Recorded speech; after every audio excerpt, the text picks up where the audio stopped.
All right, I'd like to get the Community Infrastructure Services Committee started. We've got a pretty full agenda, so I'd like to get moving along.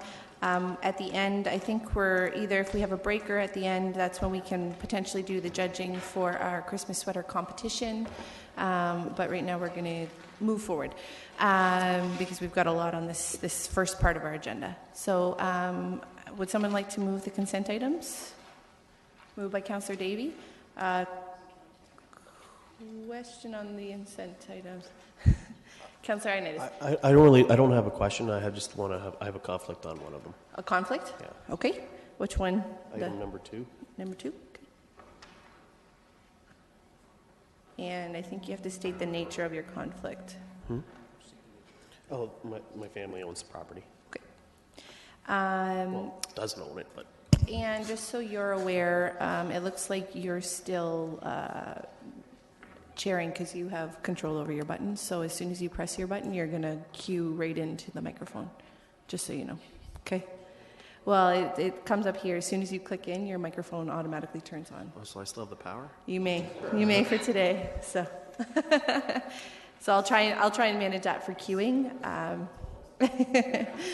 On the consent items, Councillor Gazzola, we do need a motion in order to move if you have questions. Which one would it be on? Number 1. Number 1? And 3. And 2. Okay. I'm just curious why 2 is here and not on our evening meeting. Okay, well, I wondered why number 2 is here and not on our... Okay, well, we need to have a motion then in order to move consent items for questions. Moved by Councillor Gazzola. All in favor? Opposed? That's carried. Okay, so go ahead. I'm just curious as to why item number 2 is here and not on our planning committee meeting. Well, planning comes under community services would be one answer, but Mr. May be able to elaborate.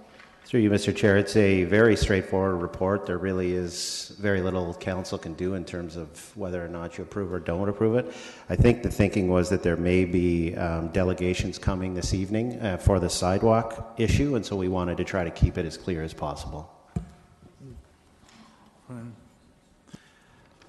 On item number 1, I was of understanding last week when we went through our operating budget that there was to be no new staff, and here we are seeing some additional staff. Mr. May? Through you, Mr. Chair, this is, in my mind, not additional staff. We have 2 existing positions that we want to combine to create one permanent full-time position. So it's really just a matter of approval from council. Are there more FTEs at the end of this than there were at the beginning of this? We're combining an existing part-time position and an existing full-time position, an existing contract position and an existing part-time position to create a full-time FTE. Well, just how many FTEs are there before we do this? I'm sorry, I don't understand the question. It's just he wants to know how many FTEs we currently have and how many FTEs there will be after if this is approved. Currently have in all of cemeteries? Okay. Mr. Chapman?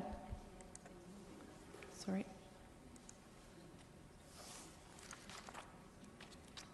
Go ahead. Through the chair, if I understand correctly, you're asking whether there's an increase in headcount as a result of this change? Yes, FTE. My understanding is no, it's an increase in core complement, and there's a difference. Staff cannot add to the core complement without council approval, so the conversion of a temporary position to permanent full-time hours requires council approval.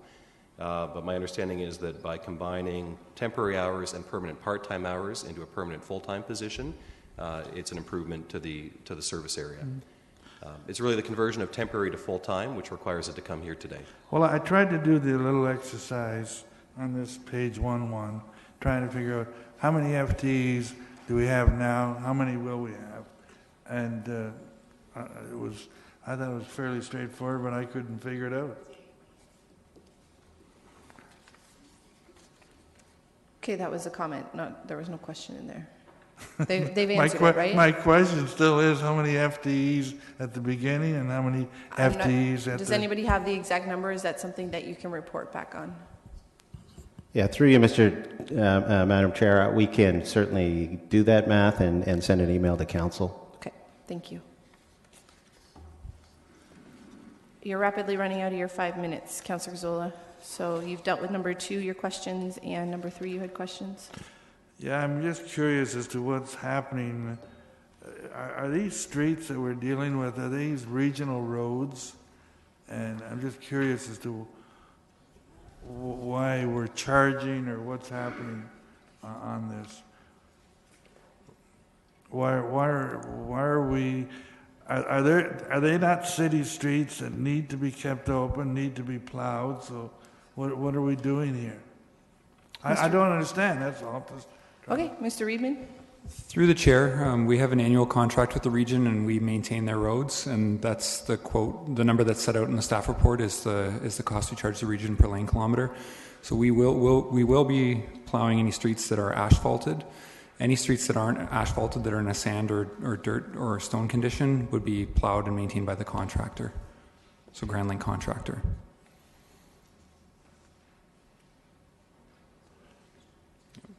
And through the So chair, we already maintain these roads. The only difference is that we're doing a contract with Grand Links versus the region. Is that correct? So the regions, we're not getting double pay here or anything. through the chair, no, we're not double charging. So we've worked with the region and the contractor to set out these fees. Part of their work is in their work zone, so we wouldn't be applying those areas. But any sand roads or anything that aren't in a paved condition, we typically don't maintain. So we've worked out with the contractor; they would maintain those components. Councillor Fernandez. Nothing. Okay. All right, so they've been moved by Councillor Davey. We'll take number 2 first, noting the conflict by Councillor Ioannidis. All in favor of number 2? Opposed? That's carried. And 1 and 3, all in favor? Opposed? That's carried. All right, we're going to move into item number 4 with the proactive traffic calming in new subdivisions. There is no presentation, but there are staff here to answer any questions that we may have. Councillor Ioannidis. Yes, through you, Madam Chair.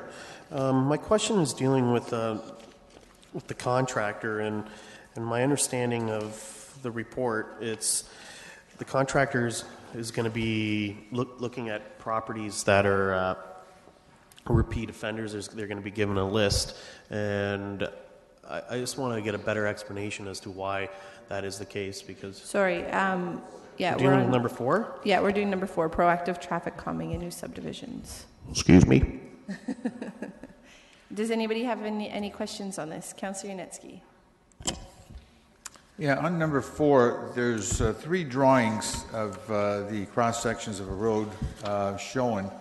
I know 2 of them are different roads right-of-ways widths, which is understandable.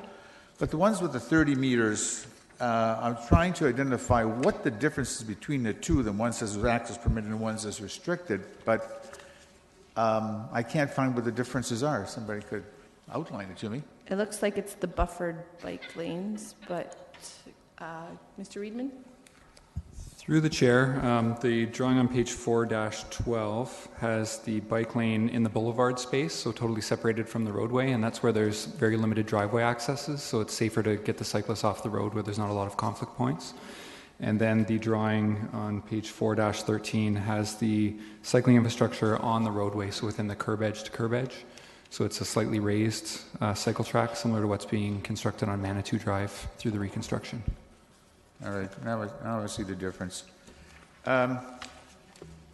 Reading over the report and seeing that the looking at the various municipalities that got their own policies and ways of addressing this, I know you addressed institutional lands. Are you talking all institutional lands, or are you talking certain specific ones, like maybe just schools or something of that nature?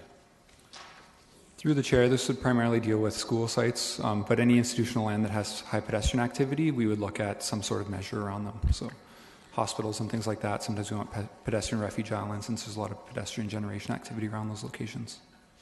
So are we, well, basically new institutional lands in new subdivisions is just basically schools. There's nothing else usually that goes in that I'm aware of. It could be a church or something like that as well that fits in. So, but basically it's geared towards schools as you've outlined.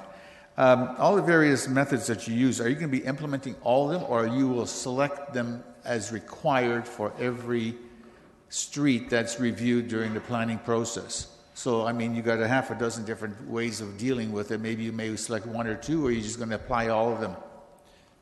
Through the site plan review process, we'd work with the developer to find the most appropriate solution for each location. So it wouldn't necessarily be all of them. It would be one type of measure or maybe two types of measures depending on the nature of the conditions. Okay. Thank you. Councillor Fernandez?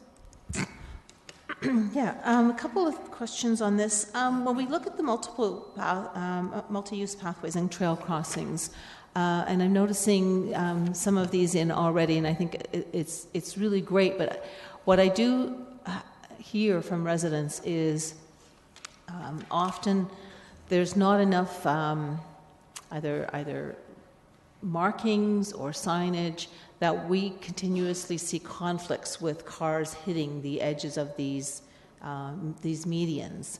I know that painting is something that probably would not be long enough, but it might be something that at least stands out, especially in the initial years when people are getting used to it. I think once the people are used to it, what else can we do to make sure that we reduce those conflicts between the cars and those medians? Through the chair, we're looking at putting reflectors on those medians, similar to what the region does on regional roads. So that helps them stand out. Painting the nose edge of the medians as well. And then there is our parking, citywide parking bylaw restricts parking around them, but we don't always sign it. So we're looking at putting parking around for areas where new installations occur. And I'm glad you mentioned that, Mr. Reedman, because that you're absolutely correct. There is, especially if these crossings are anywhere near a driveway, people are parking, and it becomes a huge concern. And I know of a number of accidents that have happened already. So will that signage go up at the same time? Or I know when there's new construction happening, there's always a time lag. How are we going to address that? Through the chair, we would ask the developer to do that as part of their signage plan for their neighborhood. Okay.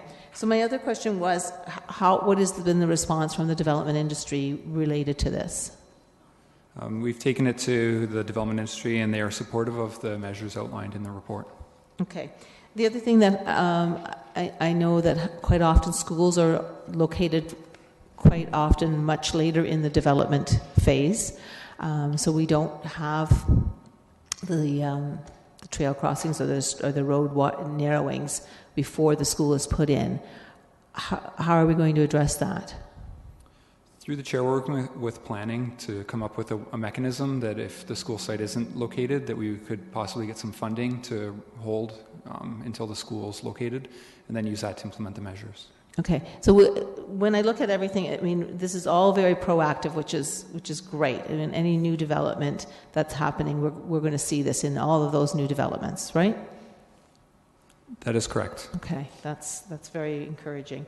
And how will that, in the last, it talks about the long-term general maintenance costs would, of course, be the city's responsibility, but it also talks about the reduced need for future capital investments. Are we hoping that some of that funding that we won't have to put out, we can use towards retrofits? Through the chair, hopefully we get to a point where we don't have to do traffic calming anymore, so this is one mechanism to not have us to go into new neighborhoods in the future. So eventually we'll get through that list, and then we would see the traffic calming budget. Did you say that was a Christmas dream? No more traffic calming? Thank you. All right, there's no further questions. Would somebody like to move the report? Moved by Councillor Fernandez. Anybody want to make comments? I do, that's why I ask. Oh, Councillor Fernandez, you're first. I mean, I pretty much said most of my comments during my questions, but I think it's so important that some of these changes that we've seen it with Union Street and West Heights, and we continue to read about it in the newspaper, about people who are not happy with some of the changes when it comes to traffic calming and bike lanes. So seeing the proactiveness, and maybe I should have asked this question, what percentage of the city is yet new development to happen that we will be implementing this? Because there's a majority of the city that's actually existing development, and I understand that that may be a hard number to come up with, but maybe we can get that information later on so that we have an understanding of what percentage this will affect. But I think it's really important because people will see this as a proactive approach as opposed to reactive. Mayor Verbanovic? Thanks. Just very briefly, I'm certainly pleased to see this. I think, it's the kind of thing that we need to do to make sure that we're making the best investments with our infrastructure dollars going forward, and being able to do this kind of thing at the front end certainly helps in that front, but also helps make sure that people don't get used to bad behaviors, and then we're trying to also change bad behaviors later on as the new road construction and the new amenities get put in to try to slow traffic down. Fundamentally, when we can get this happening through part of the development process, it's a good move. I just wanted to comment that I think it's really good moving forward. I also know, though, that it's happened in some subdivisions, especially the one that I live in, and there's still traffic calming reviews that are happening on those. So while these are good to put in place and try and encourage from the get-go, I'm very supportive of it. There may still be something that needs to be a reactive approach down the road. I currently know of, I'll just say Isaiah Drive, and it's got center medians in it, and I think part of the design of the road, the way it goes downhill, and the fact that there's a park right there all contributes to the concern from the residents. So I think a lot of this will definitely help in being proactive, but there still may be small reactive things that we have to do on some of these just because of the nature of behavior moving forward. So again, I'm really happy to see this, and the more that we can enforce this and try and be proactive, the better off we'll be in the long run. So thank you to staff for doing this. So it's been moved by Councillor Fernandez. All in favor? Opposed? That's carried. Thank you very much. We will move on to item number 5, which is the school zone parking strategy. There is no presentation again, so the floor is open to questions. Councillor Ioannidis. Thank you, Madam Chair. I just want to get my questions out.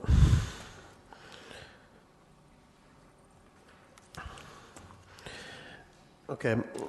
Overall, I mean, I think this is a relatively good report, but one of the issues that I'm concerned about is some of the issues that parents are and residents are concerned about is what are we going to do now, and what can we help to alleviate now, because what I see here is this will take some time. So is there any interim measures, or is there any low-hanging fruit that could be implemented? Mr. Reedman? Through the chair, we still have our regular ways of dealing with, so restricting parking in certain areas around the school can help. But ideally, we want to move towards a more holistic approach. So, we've outlined in the report that we could look at, engaging somebody sooner than 2017. Because I think that really the best way to deal with traffic-related issues is to have a staff person dedicating some of their time to look at it holistically, so that we're not just dealing with one-offs. But it will be a challenge until we get that position filled. Okay, and knowing that the delegation, we have a delegation here, or is there a delegation registered? I do not, does not appear, it's just, so. One of the residents is in the gallery right now, and their concerns about is the approach that we are dealing with, in particular with limiting parking in certain areas and just moving the problem to another area, and that process in general. And I can understand some of the concerns there, because I think the tool that that it's being used it makes sense when it's not really around like neighboring schools. So I'm wondering if there's any other interim measures that we can maybe stick handle around to help that. Through the chair, we're always happy to work with parents at schools as well. There's things like walking school buses and different things that help get people out of their cars, because really this issue is related to, individual parents dropping off kids at school, and that's compounding the problem. So any parents that want to work with the city, we have a TDM coordinating position that can assist with people. We have other staff that can, help schools have resources to spread out to teachers to help educate people on, how to alleviate this problem and how to make their child's education a bit more exciting, because a lot of studies find that kids that walk to school are actually more happier and engaged at school as well. Okay. My other question is, did any of the discussions involve with any of their community stakeholders, in particular public institutions, and was there any discussions with them as well providing funding for such a project as what we're looking at? I think Mr. Sherm is going to come down and answer that question.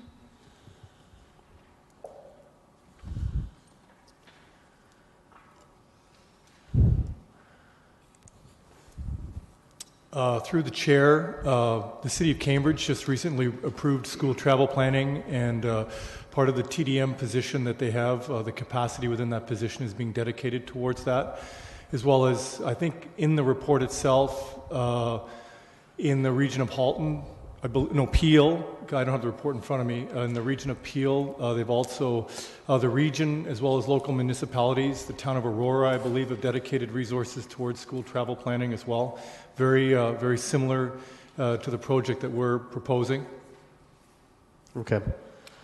And my last question is dealing with, and this is more of an afterthought, did we at all reach out to the province and see whether or not they are looking at any solutions or anything like that? Because to me, this is more of a provincial issue overall when it comes to funding around schools and stuff. Through the chair, the Active and Safe Routes to School Committee, which is the regional committee that we have staff representation on, has been working with the province in terms of trying to get a little more of a overall leadership from the province in this matter. Part of the issue is where this would be housed, whether or not it would be under the Ministry of Health, Ministry of Transportation, or Ministry of Education. And that seems to be where the hot potato seems getting passed back and forth in that respect. And most of the work is still being done at the local level and still trying to get some leadership from there as well. Okay. Ron, I appreciate everything you've done with this issue, and I have an amendment or I want to add some additional items to this. So you're going to move it? I'm going to move have it. Additional. Okay, and you're going to write those out for us? I guess I will. Or do you want to outline them right now so that we can ask questions? What I'm going to outline is, instead of this being looked at in the 2017 budget, I want to this looked at in this budget. Okay.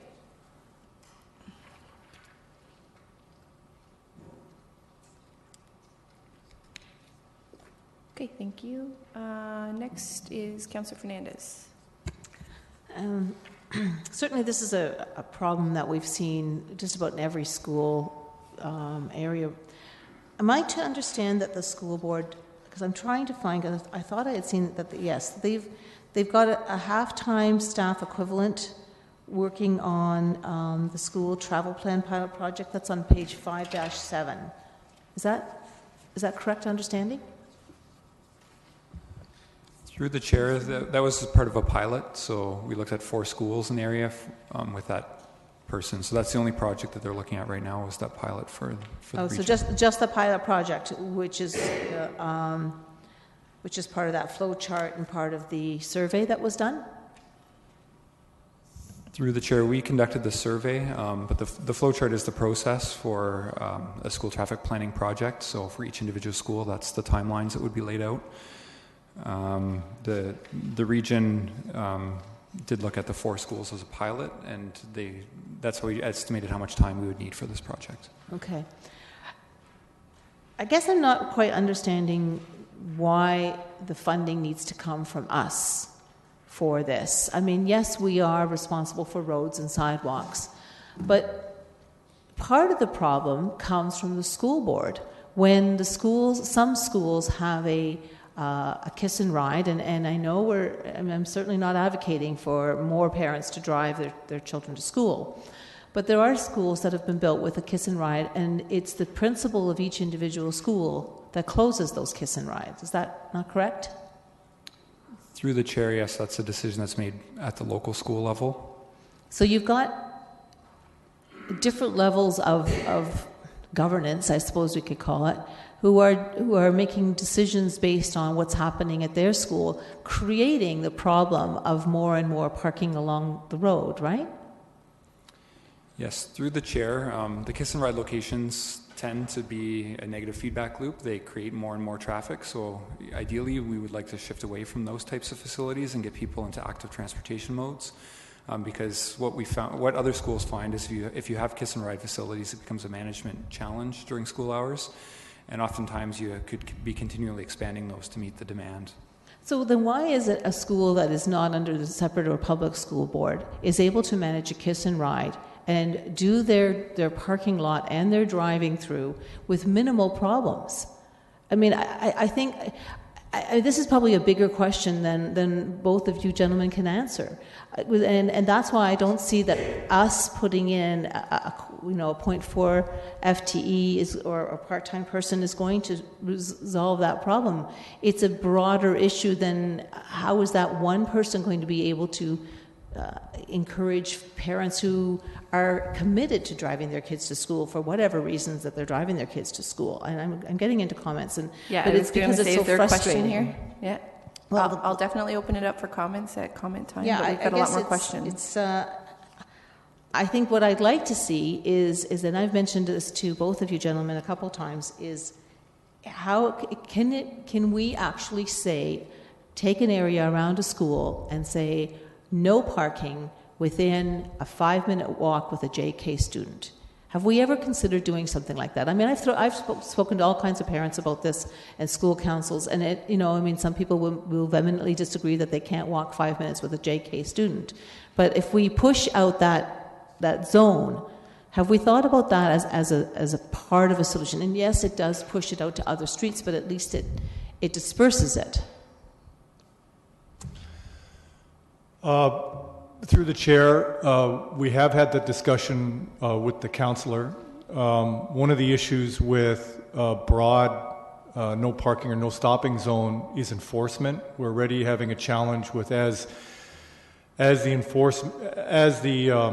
area where we have signed regulations expands, because it is on an ad hoc basis at this point in time.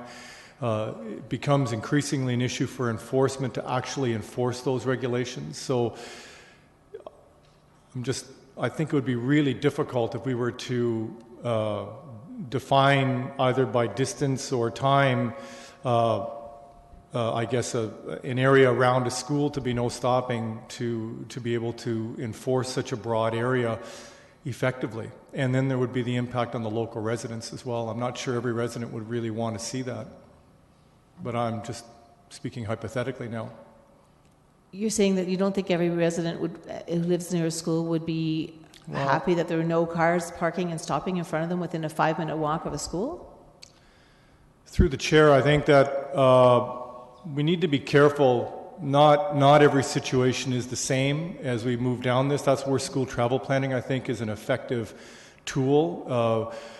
It's more...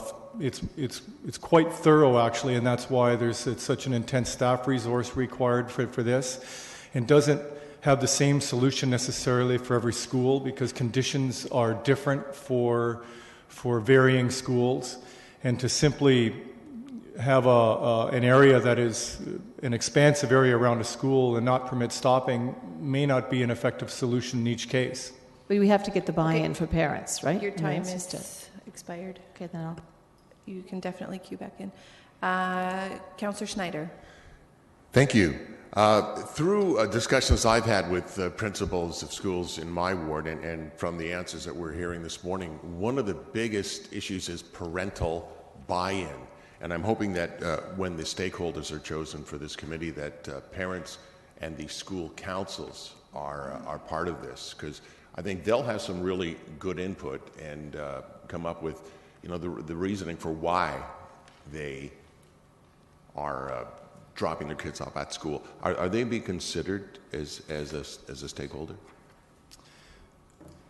Through the chair, I was involved quite extensively with the trial project for Pope John Paul II on Pebble Creek Drive. That was one of the pilot schools, the one school in Kitchener, and there was significant parental involvement at the stakeholder level, and that is one of the integral ingredients of school travel planning. Is essentially what the counselor has said, is getting parental buy-in as well as participation. Otherwise, those are the ones I totally agree that you need to that you need to create a plan that is going to be acceptable by those stakeholders, because they are the decision makers in this process. They are making the decisions on how their children are going to school. So they're, in effect, the target audience. Okay. And I'm hoping, too, that Sustainable Waterloo Region will be a part of the stakeholders. They've helped out quite a lot, especially with Pope John Paul, and they've also offered to share some of that information with Howard Robertson School, who are, according to the principal, a walkable school, but still have issues with this. So I'm just want to make sure that what the factors are for determining who is going to be on the committee. Can you share a little bit of that?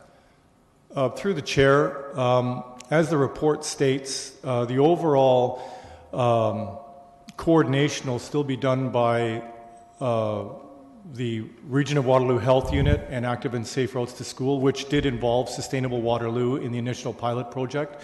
So through this mechanism, I feel that we will be able to utilize all the resources that are throughout the region, including Sustainable Waterloo. This, in effect, is creating capacity at the city level to be able to actually do the work. Okay, thank you. Councillor Gazzola? Yeah, a number of my questions have been answered, but I'd like to just go over them. My first question is this an issue only in the older parts of the city? When we have new schools, is this issue looked after before the school even opens? Through the chair, it doesn't really matter at what part of the city, whether it's suburban or urban, older or newer. We are having increasing difficulties with the amount of vehicular traffic around schools. And as the report states, one of the major issues with this, and this also speaks to why some of the private schools don't have the same amount of, or the same urgency that we would have, is simply the size of the schools. When I started doing my position as crossing guard supervisor a long time ago. Okay, you've answered my question. You're running out of my time here, sorry. So I was under the understanding that you could build schools with the proper infrastructure on them to deal with this. The answer is no. That is correct. Okay, fine. Can someone tell me what radius do students come from around a school? What are sort of what's the standard radius for a student to have to? Through the chair, the busing criteria of both the school boards, I believe, is stated within the report. It's 800 meters for junior kindergarten to, I believe, grade 1, and then it goes up to 1.6 kilometers by the later elementary grades. Okay, so the younger students, it's 800 meters. It's less than a kilometer. If they're beyond that, they are bused? That is correct. Yeah, okay. So my next question is, why is it not possible? Why is it not possible to put no parking around any school within an 800 meter radius? Why is that not possible to strictly enforce that between certain hours every day? I don't understand. I think that question's already been I know the question's been, answered. and I can't understand the answer. Why is that not possible to do that? Through the chair, that would be a staffing challenge from bylaw to be able to enforce that area, but there's also school policies. So junior kindergarten and senior kindergarten children have to be physically handed off by a parent to the teacher at the classroom, and there's other students with special needs that would need closer access. So there are certain segments of the population that would need to be accessed right to the school door. How many, can someone tell me how many, this is a problem primarily at elementary schools, not in secondary schools? Yeah. Yes? No? Through the chair, this is actually a problem at every school. Even at secondary schools? Are parents walking their kids to... Through the chair, this is becoming more of a problem because family dynamics have changed. There's children in more activities, sporting organizations, so that leads to parents dropping off and picking up because there's higher demands on time for families nowadays. So that's one of the contributing factors. There are also other reasons. Have we ever tried to challenge schools to make use of all their parking facilities around the school to allow people to drive in, drop off, get out? We ever challenge that? There's an awful lot of parking space around all of these schools. Can we not convert that into drop off? Have we ever considered that? Through the chair, myself personally, in my work, I have challenged individual principals that where they've closed off ring roads that were specifically designated in the planning process as parent drop-off and are stated on the site plan. I've reminded principals that that's why they were installed as they decide to close them. So in individual circumstances, I have challenged them, yes, but officially to the school board, no. Okay, I'll have a comment. That's all the questions. Thank you. Councillor Yunitsky. In one of the recommendations, it talks about a 0.4 FTE.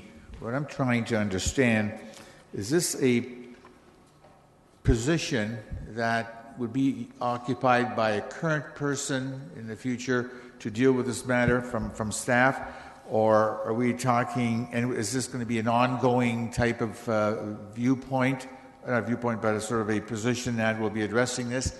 Or once the problem is solved in this program, has it been addressed, is it just really only a part-time position? Maybe that's what it should be. I don't know. I'm just trying to understand. Through the chair, the way the recommendation is worded is so that staff can report back on whether this is a new position or whether we can find some resources within our office to accommodate this workload. Based on the number of schools, it would take about 10 years at this dedication to do that. So it is quite a significant length of time.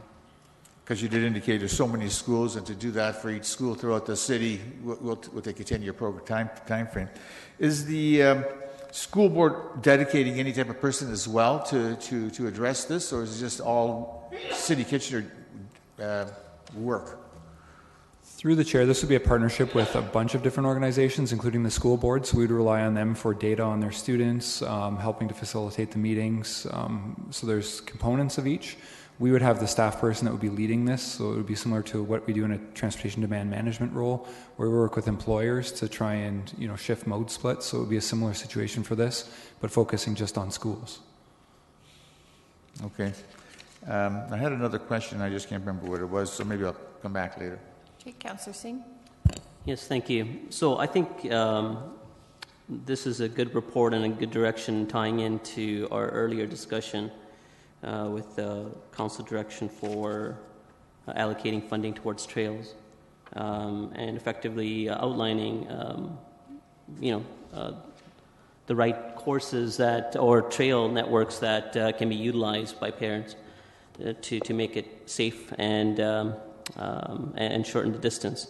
So part of that discussion earlier, there was an issue with the school board, where the school board wasn't effectively coming to the table in ultimately finding a similar solution as what we're trying to be proactive in our approach. Part of this review or study, would that be looked at as well? Because I see both things tying in, so I would hate both of them being done segregated and not get to the same goal as what we're trying to do through this effort. Whoever can answer that. Through the chair, we would look to work with schools on a case-by-case basis to find the most appropriate solution for each school. Well, my question was that school is not willing to commit dollars to either asphalt or maintain trails leading from our trails to their property or to their doorway.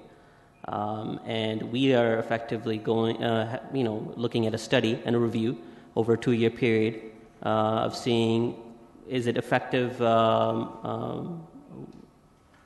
process for us to look at maintaining and asphalting trails that can be utilized as routes to schools. I'm saying, will this, the effort that's going to be done through this, will that also look at, what's being done through that trial project as well? Through the chair, we'd want to build strong relationships with the school board so that we can, get solutions that work for students and parents in the area. So through negotiations with the school board, we'd want to work on, what the designated school routes are to those schools, and if a portion of that crosses their property, what the best way is, to effectively complete that linkage. So if that's requiring them to do some work, we'd want to work with them on those on a case-by-case basis. So your answer is also that the new hire or the department will also dovetail with what the work that the operations department has already done. Because there was extensive review that they had done themselves in outlining routes to schools. And that wasn't just in a trial project area, but they had looked citywide.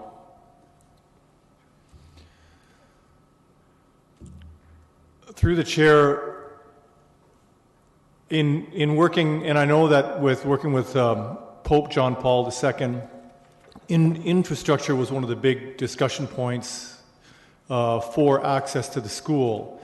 So through the individual planning process to identify whether or not we pave and maintain trails, and then the access to the schools, which is a very important part of this, would be discussed through that process then, and I guess the demand would be identified through that process so that we'd hopefully be able to get something built on school property as well. I think the question is simple.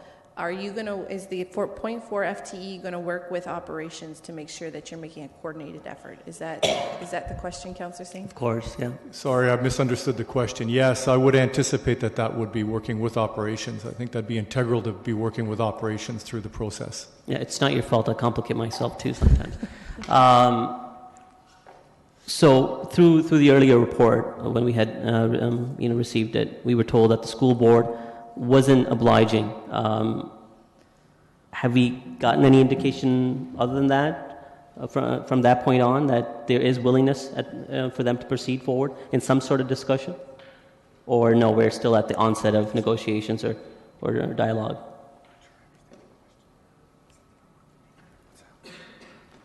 Or is the school board still flat out saying, no, we don't have the funding, our transportation calculations outline it, yes, we take a look at your trails, include your trails as part of our calculations, we don't care, and we won't commit any dollars? At this point in time, the school board's position has not changed, if that is the question. Do you think it might? I believe that in the previous report regarding trails, that an ongoing discussion needs to take place, certainly at the staff level. And all we can do at the staff level is go through this trail process and identify the need and present that need to the school board. And hopefully they will be able to respond. That's what staff is able to do. And that's part of the process where this trail pilot project is hopefully going to identify. Do I have more time? You have one more question. Okay, sure. It's not a question. Well, you can answer it if you want. My concern is, I see that, this needs to be done. We have to figure out a solution to this. My concern is, obviously, through this discussion, and you staff have answered it well, that limiting parking or restricting parking, it's going to be costly to administer, as well as it's not something that we could possibly do either.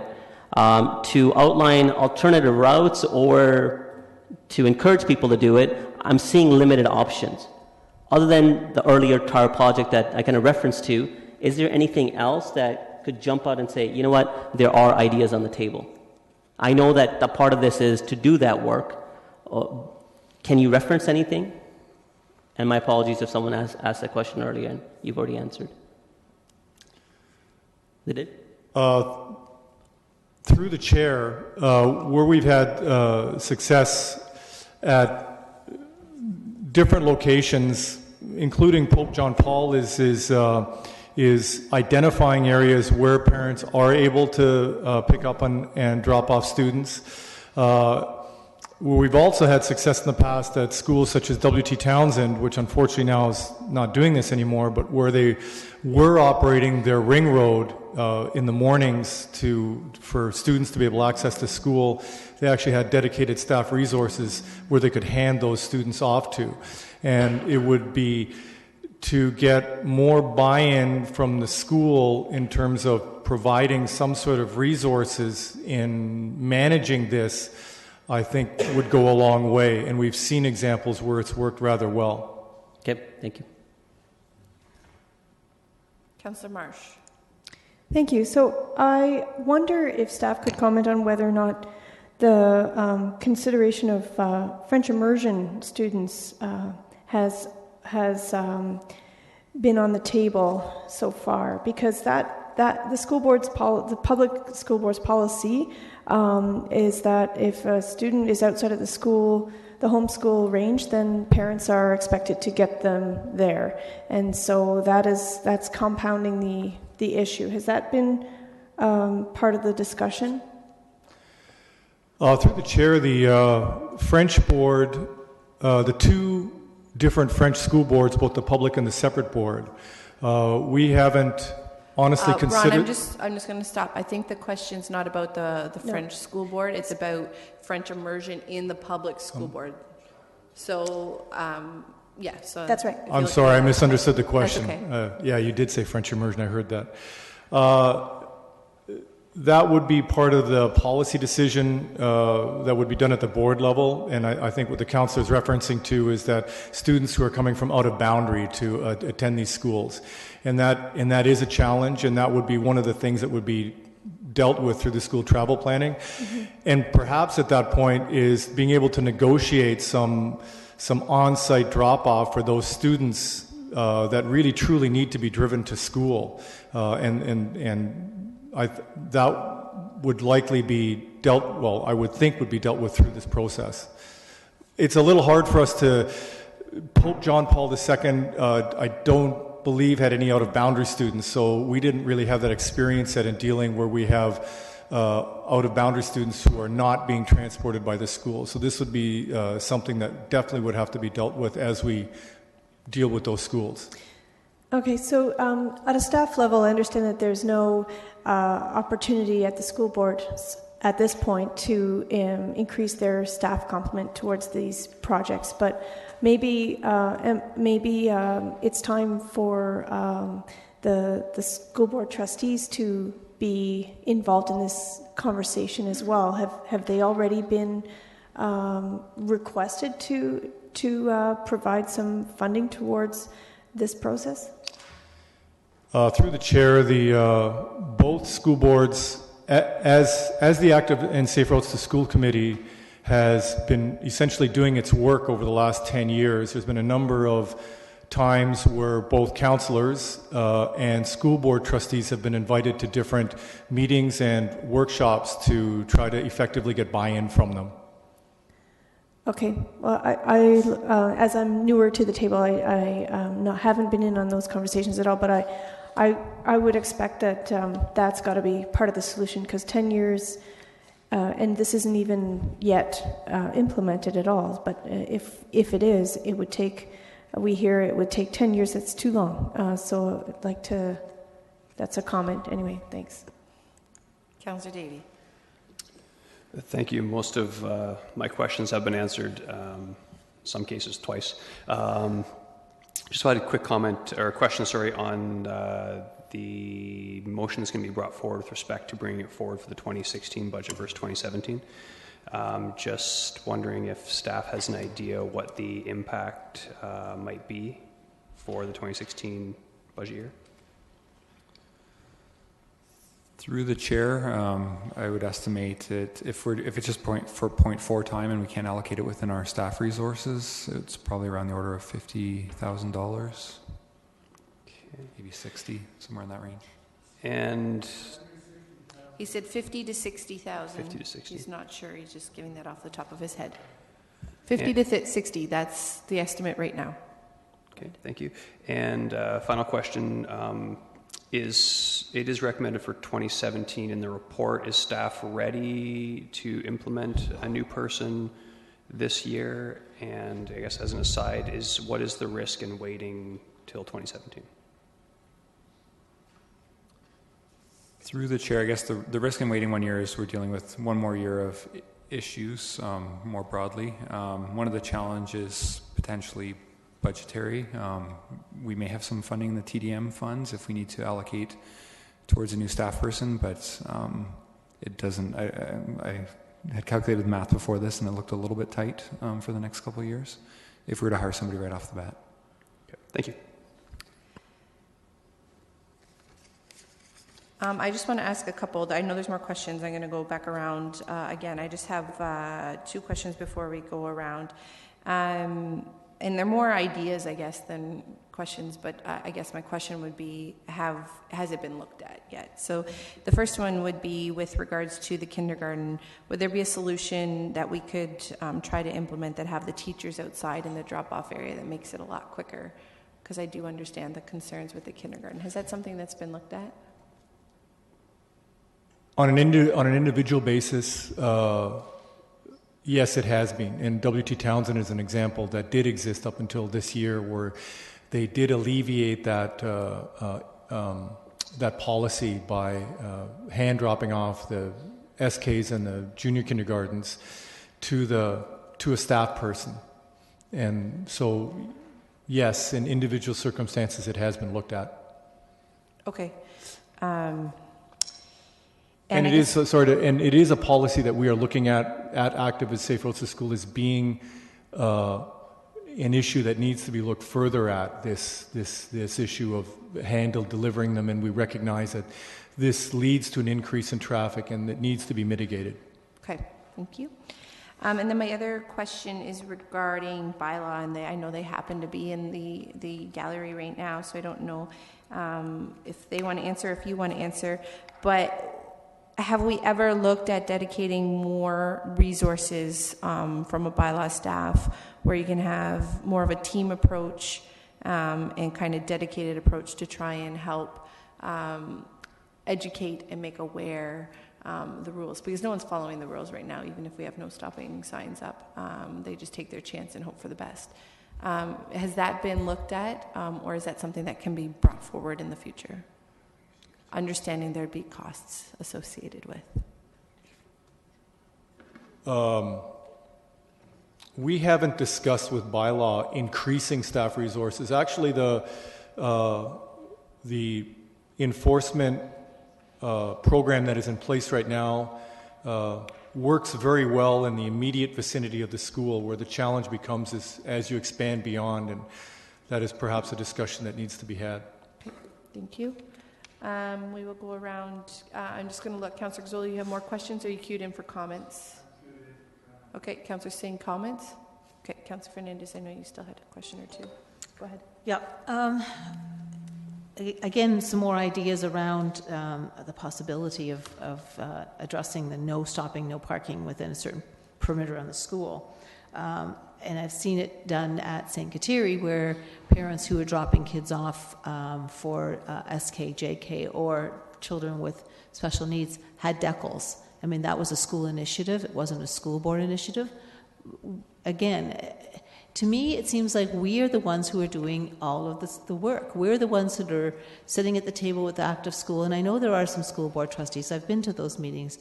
And bylaw doing all of the work to deal with this situation, when quite often it's the school and the school boards who are really creating the problem. So I want to understand, what push are we giving the school boards to do this? And I think Councillor Marsh's comment about the trustees being involved is critical.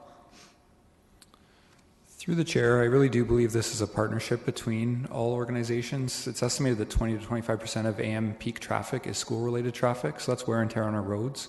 So anybody we can get out of their cars and into active transportation modes is helpful long-term for sustainable budget. And so we do, in my opinion, have a responsibility to be at the table for that.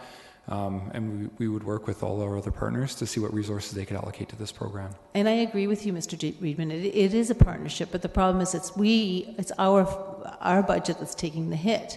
I mean, $50,000 for a 0.4 staff person to do what we haven't been able to do in 10 years around a number of different ways isn't palatable to me.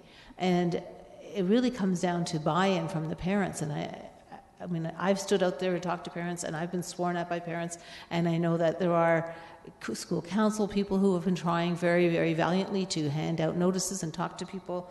So if that's not working, I don't know that a person who's hired to do school planning is going to actually work either. Is that a question? Well, partially. Through the chair, where this has been done in other places, they're seeing a 7 to 10% decrease in auto trips to schools. So that's fairly significant when you're looking at 86,000 trips on a daily basis in Kitchener alone. So if we can achieve those numbers or better, that's a significant reduction in driving trips. Okay, I have comments. Okay. Mayor Verbinovich, is yours questions or comments?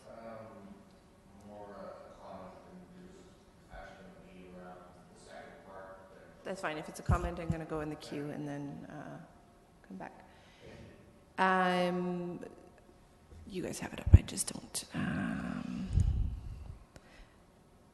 Okay, so this is it's moved by Councillor Ioannidis. We're getting to comments. So everyone's clear with the motion before we get into comments, because I don't want to go back to that. Everyone's clear with where this is moving. It's the recommendations on the sheet in addition to and kind of combined with the additional information in front of you. Okay, everyone's okay with that? Okay. Councillor Gazzola, you're first. You want to be last? Okay.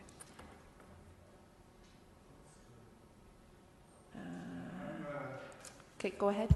Yeah, I'm not prepared to support anything that's before us today. I will support that second paragraph where we write to the province and ask them to do something that they should be doing. I can support that. But for the rest of it,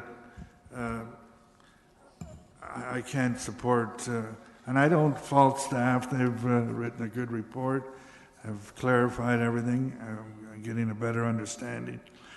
I just can't understand why we aren't able to set up a proper infrastructure at each school. I'm familiar with a lot of elementary schools where people could drive in, drive through. We might have reduced parking. We have situations where we have ring-arounds and we don't use them. And I just can't understand why that can't be put in place. So notwithstanding that we're not going to edge people out of their cars, I don't understand why we can't put in a no parking, no stopping around schools for the proper radius, put heavy fines on them, enforce them. To me, that works with me. Every time I try to break the law, I know I'm going to get caught, so I'm living within the law. So I don't know why that doesn't work. Bottom line is, this is not an issue for staff to be dealing with at this. I mean, it's an issue that someone above that, counselors, trustees, what have you, have to sit down and deal with the issue as to how it's going to be, how we're going to clear up this issue. Hiring another staff person, and I don't know if I'm hearing right, $50,000 for 4/10 of an employee. It seems I'd like to apply for the job.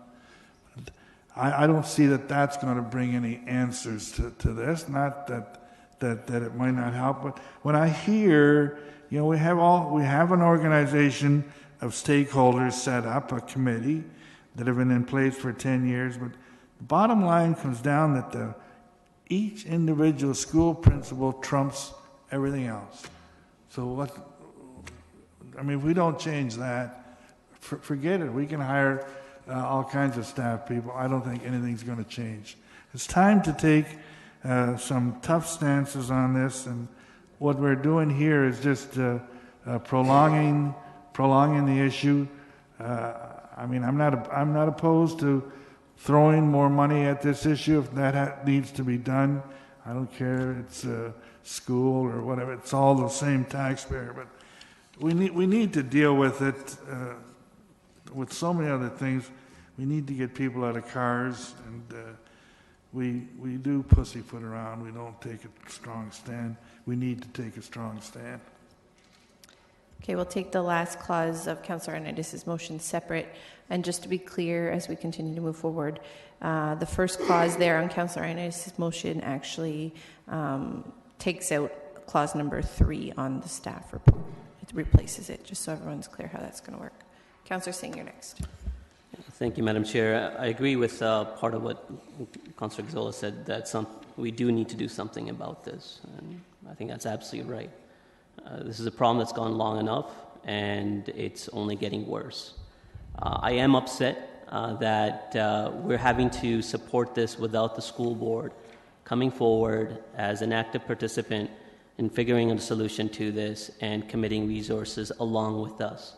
But that being said, we don't have a choice. I think something needs to be done, and we need to, similar to, again, I had referenced our earlier report on the trial project for asphalting and winter maintaining trails so they can be active and safe routes to schools. That's the same example that we need to lead by example by doing the right thing. Only then can we go to the school board and say, look, you need to commit the same. By having the data, perhaps they don't have the resources, but we can commit within our resources to provide the necessary data to them, showing the benefit to the community, the benefit to the students for their safety and for their lifestyle as well, by encouraging and allowing other alternative safe routes. The thing is, this is not going to go away if we don't do anything. So somebody needs to step up to the plate, and I think if it has to be us, we need to, but we need to do this aggressively, to go to the school board and drag them to the table and force them to commit to becoming an active participant on this, because I don't think we can do it alone. Even though we are taking the first step, I don't think there can be a real solution by doing it us alone. The school board needs to be a part of this, but again, this needs to be the first step, and based on that, we support it. Mayor Verbenovich. Thank you. And Chair Galloway-Silak, I think you clarified part of my question. So what we're dealing with is clauses 1 and 2 from the existing recommendation, and then this becomes 3 and 4, correct? That's right. Okay. And so maybe I'll make a comment about both the need for this, and then there may be a question at the end of the comment yet. There's no doubt in my mind that this is an issue that has gone on for a very long time. I mean, I think back to the many years that I was a ward councillor and dealt with school issues, particularly in areas where there's limited property available to deal with it. It's become an ongoing problem, and one that's not going away, and one that, you know, whether we like it or not, is causing us significant challenges. And, you know, one way to look at it is we're having to enforce this, and we're generating a big, you know, I don't know what the specific dollars are, but I would guess, based on the number of times I've heard from people who have been caught in terms of stopping in an area where they shouldn't be, I imagine we're generating a reasonable amount of dollars from that, from a bylaw enforcement point of view. And if some of those dollars can go to an alternative that's going to help get people out of their cars and get people walking to schools, that's a good thing. It's a good thing from a personal health point of view. It's a good thing from an environmental point of view. And it's going to start addressing some of the traffic safety issues further in some of the affected neighborhoods. I do agree that you know, the challenge is how do we bring the school board along, and it's a tough one, and I feel for them. I mean, it's not black and white in terms of where the responsibility lies. But what is certainly black and white is that they, as a board, don't have the ability, as they did many, many years ago, to generate a mill rate. It's basically given to them, and they have to work within the model that is provided to them. Whereas as a municipality, we make decisions on the services that we can provide or we choose not to provide, and what's important. And in my mind, safety of our children going to schools is an important issue. And so I would like to think that the costs are actually a little on the high end in terms of the number that's being thrown around. When I would think, and this is maybe I guess where the question lies, is it in fact on the high end, and can we see it come down? And then I guess the other part of it is, if we were to introduce it in 2016, could we look at an implementation partway through the year? Because realistically, what we would want is to do something that's going to happen for next September. So maybe if we hire, in April-ish, May-ish, that would be enough time to still make that happen.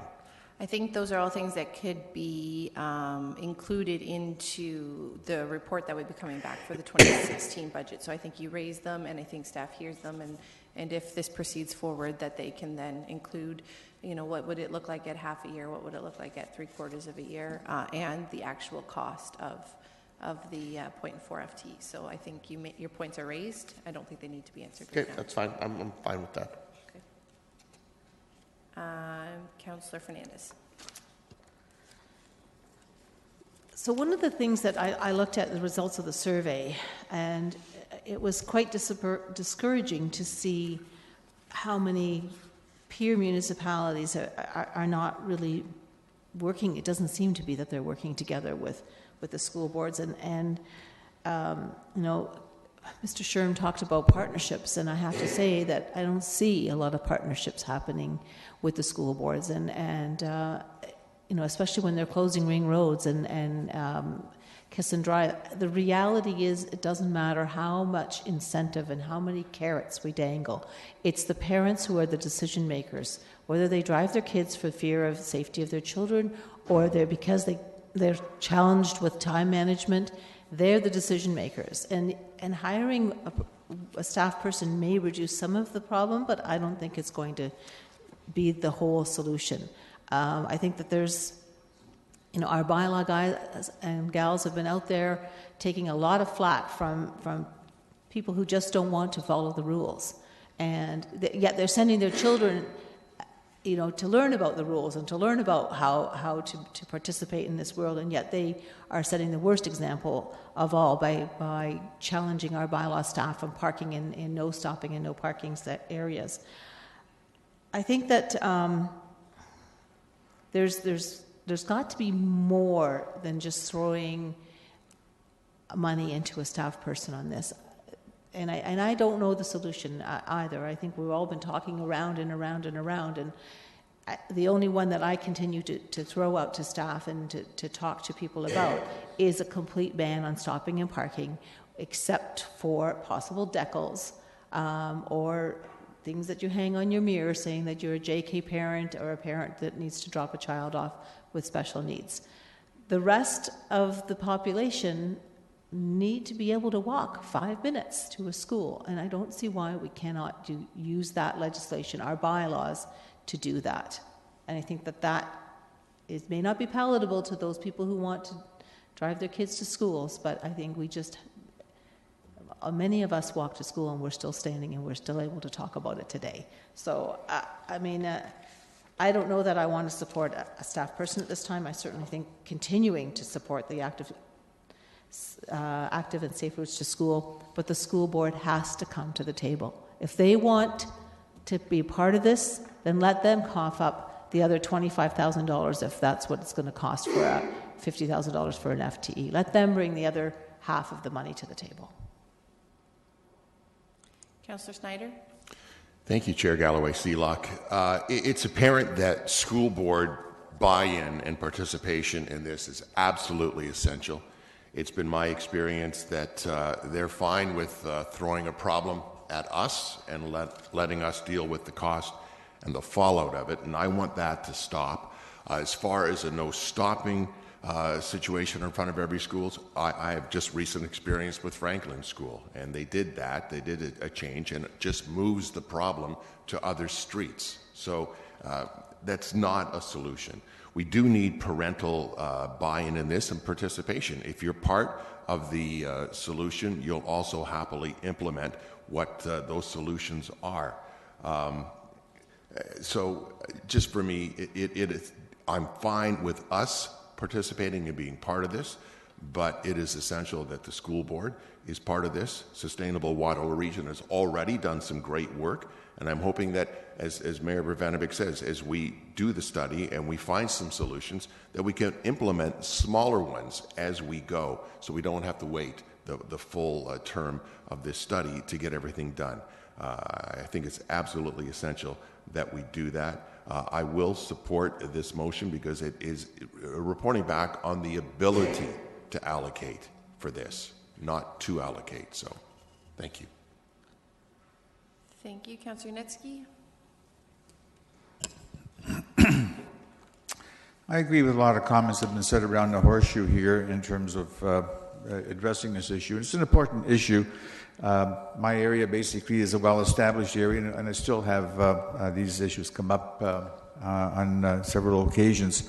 When I look back at all my years working at the city here, over the years I've also dealt with site plan reviews on new schools that are being built as part of the planning process, and dealing with the school boards and traffic staff in terms of coming up with a site plan that works to address all these various issues of drop-offs and parking and where the issues need to be addressed. And it's always a challenge that whatever you eventually get adopted and approved still becomes an issue in the long run. So that's an issue that if we have site plans that are being adopted with traffic input, and the principals of the different schools overrule it, I think that defeats the whole purpose of some of the planning that goes into it.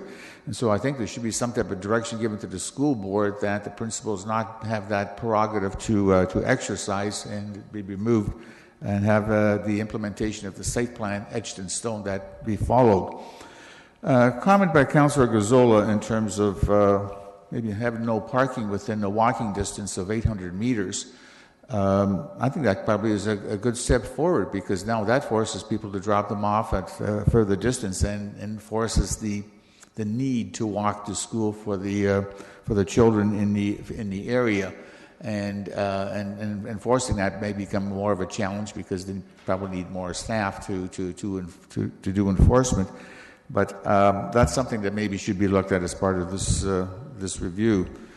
Comment by Councillor Fernandez in terms of they paying their fair share of maybe this FTE, having it, I think would also be a way of looking at it, because I see we are the ones that are addressing the issues and trying to resolve the problems, and the school board sort of gets involved, but don't cough up, and they don't really are there to resolve it. It seems to fall back under traffic people or people involved with the schools, like Mr. Sherm, and trying to make this better. So I'm prepared to support some of the prerogatives or recommendations here, especially the one dealing with going to the province to get them to do something about it as well.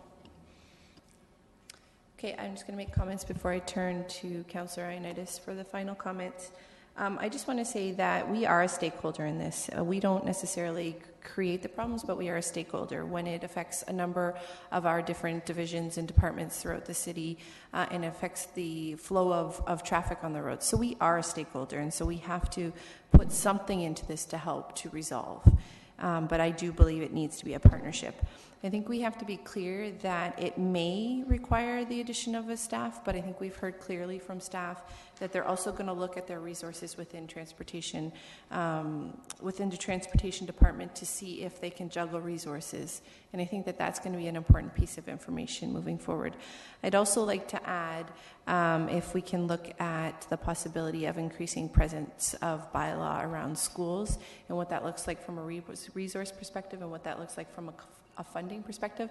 I don't think we will necessarily be able to inform that through this issue paper. I think that might be a little bit too much work to do that, but if that's something that you can report back on throughout the next year, I think that we have a lot of rules and bylaws in place, but we don't have the resources to enforce them, and so the rules are no good.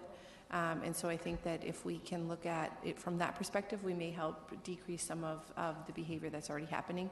It may help decrease a small population, not the 7 or 8% that you're talking about when you're working with these schools individually, but a small percentage of people who know that they can't go and park in these places and quickly run in and run out. They're going to get ticketed, right? And so if we can start changing the mentality across the board, I think that would help as well. So if that's something that can be included, that would be great.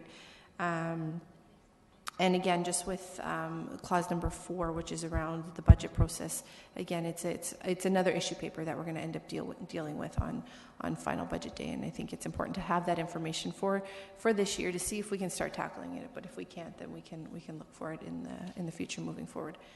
So that's all my comments. Councillor Ioannidis, go ahead. Thank you, Madam Chair. Some of the comments that were raised around here, in particular with, banning parking around schools in general in the neighborhoods, I don't particularly agree with that. I think that's more of like an iron fist approach to a solution. Not only that, I can just picture the comments of the city being, looking for a cash grab. As far as school board trustees, they have been in discussions. I have been in discussions with them for the past few years, and it is an issue, and the mayor had mentioned some of their challenges. So, I am working at this to plug away, and I think I'll have some form of a solution to have better relations between the school boards and ourselves in the future. So that's something I'm working on towards. And I just want to greatly appreciate what's in the report, and no offense to Ron, and I think Ron does super work for us, and we're lucky to have him. But I think what I don't see is it's the concern that is the issues that we're facing they're happening now. The frustration of parents and neighborhoods are really at an all-time high, and it's actually a boiling point. And we just cannot wait another year just to begin the process of working on this report. I have no doubt this report will be definitely help, even whether 10% is a great reduction in my mind. When I first raised this issue last year, I was expecting to have some answers for September, but I'm hoping to have some answers for the following September instead now. The response when I did bring this forward was I got emails literally from all across Southern Ontario. It was amazing how many folks emailed me about this issue. This is really a provincial problem that's being downloaded onto us in some shape or form because of the way school boards are able to raise funds. And so that's why we need to take that leadership role. In putting forth this motion that we wait until next year's budget process, to me, that's I think is a reasonable approach. This is an issue that needs to be dealt with today. And if we can figure out whatever low-hanging fruit solutions be implemented for the beginning of next year's school year, in addition to any other resources are needed to be, could be assessed ASAP, so that committee and council can make the proper adjustments. And again, Mr. Sherman mentioned that we are sort of ahead of most municipalities. Well, I agree. I think we should be the head of most municipalities. This is an issue that is throughout the province, and if we can pave the way for other municipalities, in the long run, this is going to save all our taxpayers with their provincial taxes. So, I think this is what we need to be looking at. So I expect full support of this because I think this is a reasonable request. Okay, recorded vote's been asked for, so we're going to take the first 3 paragraphs as one vote, and then we will take the last paragraph as the second vote. So recorded vote's been asked. ask for. So we're going to deal with clause 1 and 2 under the recommendations, as well as clause 3, which is the top one on your screen. So that is the first vote. Okay. So there's currently 3 clauses on page 5-1. Number 1 is the first clause. Number 2 is the second clause. Number 3 is the first clause on your screen with regards to the FTE.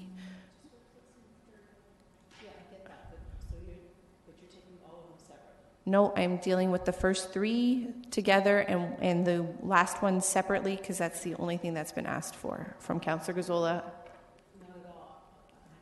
I can click you in, but that's the only thing that's been asked for, was to have number 4 with regards to the province dealt with separately. I think it's important that in listening to what everybody's been saying, there is reluctance to support the 0.4 FTE as the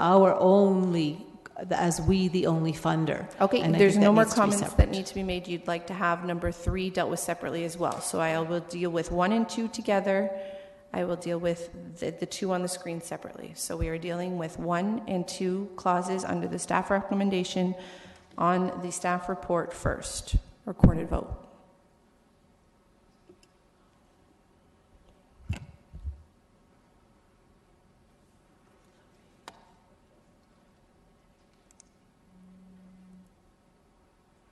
All right, if that passes, all in favor?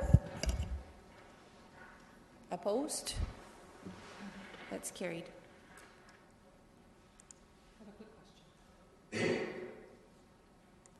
Question about what? Just a quick question. Is it too late to do an amendment to that third motion? No. Okay. Then my only addition to the amendment would be, to the motion about the 0.4 FTE, is that the school board be requested to fund part of this 50% of this FTE.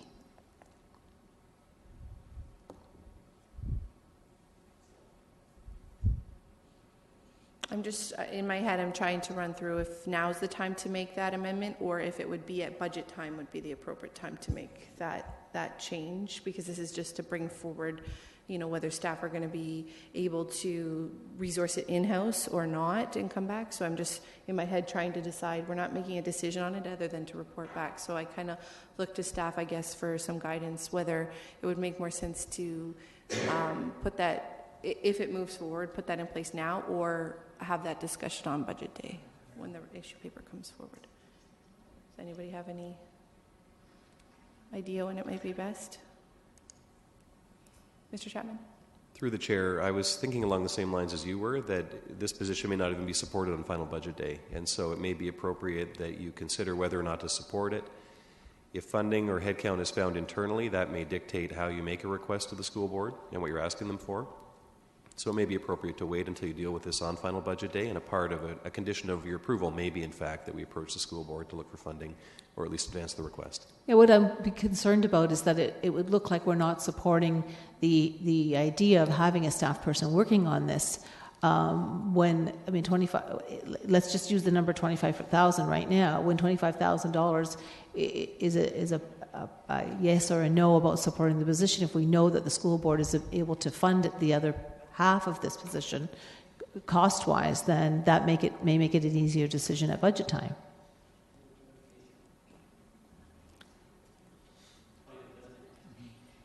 Councillor Singh. Before we carry this on, what you're suggesting, is it a request or a requirement? I think that's the important wordage. And that's a good question. I would say it has to be a requirement. Okay. Can't support that then. That's okay. So it's a requirement. I think the best.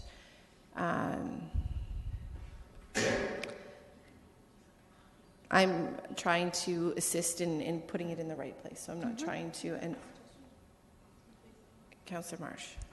What if we amended the last clause on the screen to say the letter be written also to the school board, requesting that they get on board with our plans in a general way, and then on budget day, that's when we can determine how much money we are able to allocate towards this position. Certainly, that's an option. I mean, I would support having it in that last clause, that a letter written to the school board requesting that they participate in 50% of the funding towards this FTE. Does that make sense? It doesn't actually, because if we don't move forward with the position, then that is out of order, and there's no position to do it at that. So I'm gonna suggest that we move forward with the amendment as proposed, that the school boards are required to fund the position at 0.4 FTE, because that's your intent. Right. Let's move forward with that amendment. We'll vote on that separately, and then we can proceed. Required is the wording that has been suggested, that has been put forward. Okay?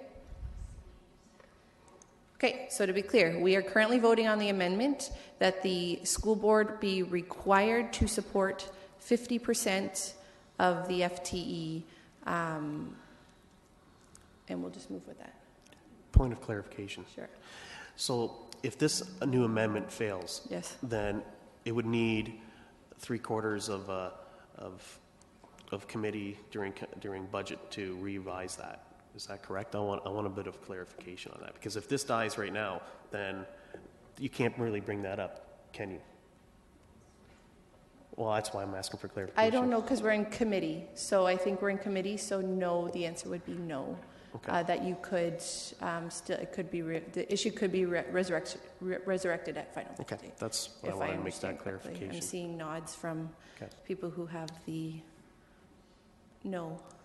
Mayor Verbanovic, I really don't want to keep going around. No, I'm just trying to bring some clarity on it, because I think while there may be some differences of opinion on required versus requested, I think regardless of what we do, as part of looking at how to fund this, staff can go out and approach the school board and say, will you partner with us on this?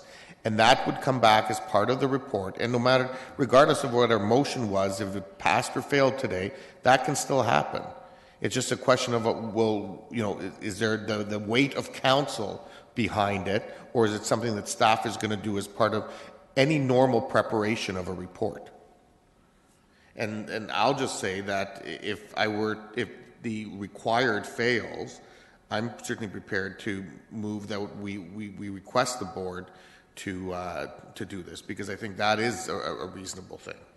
Quite honestly, I still think this is premature to be dealing with it, but I was just trying to move forward an amendment. Councillor Fernandez, I think we're going to end up playing our political cards by showing our hand today, and I think it's better waited until we actually hear from staff what this position is going to look like and how much it costs. But that's just my opinion. I just want to make a comment on the request versus the requirement. We've been requesting and requesting and requesting, and what have we gotten? Not a heck of a lot. So maybe if we show the solid support of council for the requirement of the school board to put in 50% as a strong statement that we want to partner with you, now you guys need to step up to the plate, then that's why I want to use that word require. Okay, required it is. We're voting on the amendment. 50% is required by the school board. Recorded vote.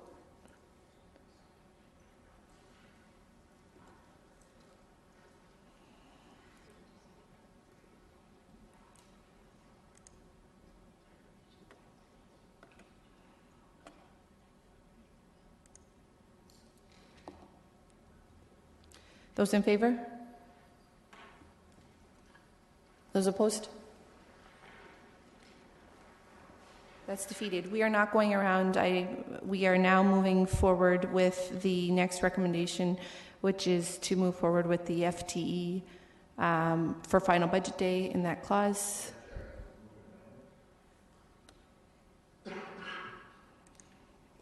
Mayor Verbanovic? Thank you. As I indicated, I am prepared to move an amendment that we request as part of preparing the report that staff request the school board to be a funding partner in this position. Because it's information that needs to come forward. I was just processing Yep. it in my head, that's all. It's just taking me a minute. Yep. And that's to be informed for the issue paper? It's coming back for final Yeah, so budget day? staff would do that in advance of the issue paper so that that information is in the issue paper. Because if the board's covering part of it, council may view this differently when it comes forward as opposed to if they're not. Okay, so we will vote on that amendment. This is instead of required the 50%, it is requested that the school board move forward with 50% of the cost to be informed on the budget paper. No, that's that. Councillor Fernandez, you're queued in. Is there some? Okay.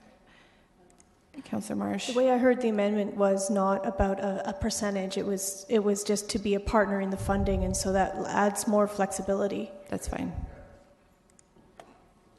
Okay. Recorded vote. Yeah. Welcome back, eh?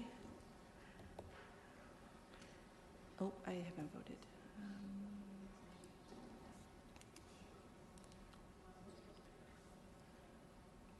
Just as we wait for the results of that, we have to tighten up on the next one. All in favor? Opposed? That's carried. And now we will deal with the amended version of that motion, of that third clause. So we're all clear. The amended version of the third clause. All in favor? I mean, recorded vote.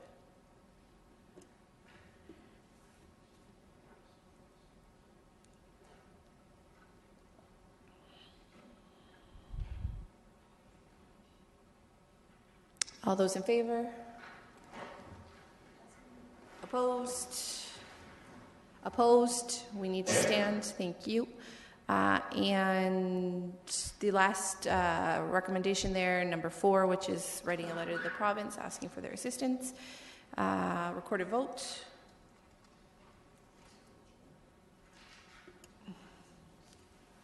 It was the one to write to the province to ask for their assistance.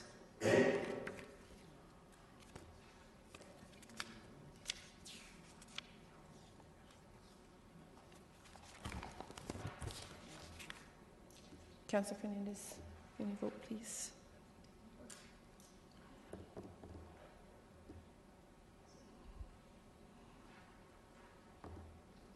That's carried unanimously. Okay, thank you very much. Clear as mud. All right, let's move on to number 6, which is sidewalk snow clearing bylaw enforcement improvements. Again, there's no presentation, so we will open it right up to any questions. Councillor Marsh. And I do, just before you start, sorry, that we have 25 minutes before we are due to be done in this committee, so just keep that in the back of your mind as we move forward. Go ahead, Councillor Marsh. I want to thank staff for coming forward with this report. I think it's a great step in the right direction. I do have one question regarding the number 4 bare pavement requirement. It's mentioned that bylaw on page 6-4, the top paragraph, last sentence, it's mentioned that bylaw officers will be directed to use their discretion and to consider whether conditions, etc.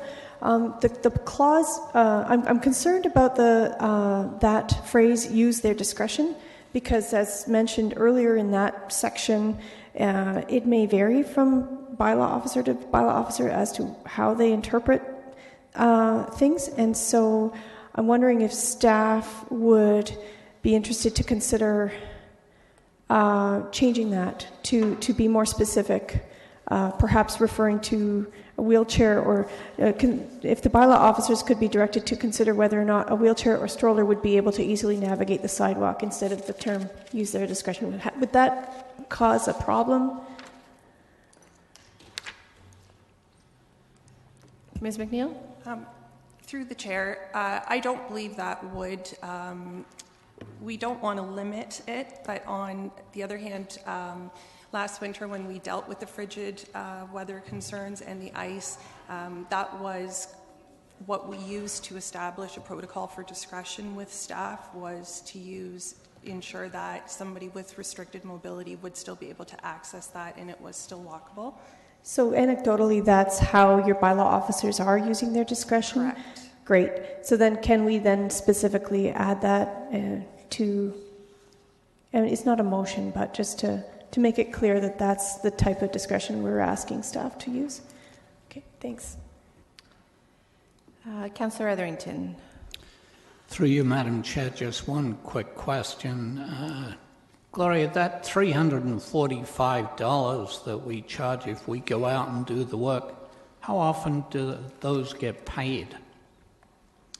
Through the chair, they are collected through taxes. So if they are not paid after 30 days, they're automatically added to the tax roll.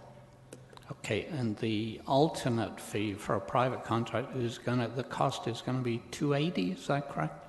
Through the chair, that's correct. That would be the minimum cost we're looking at. Thank you very much. Councillor Ioannidis. Thank you, Madam Chair.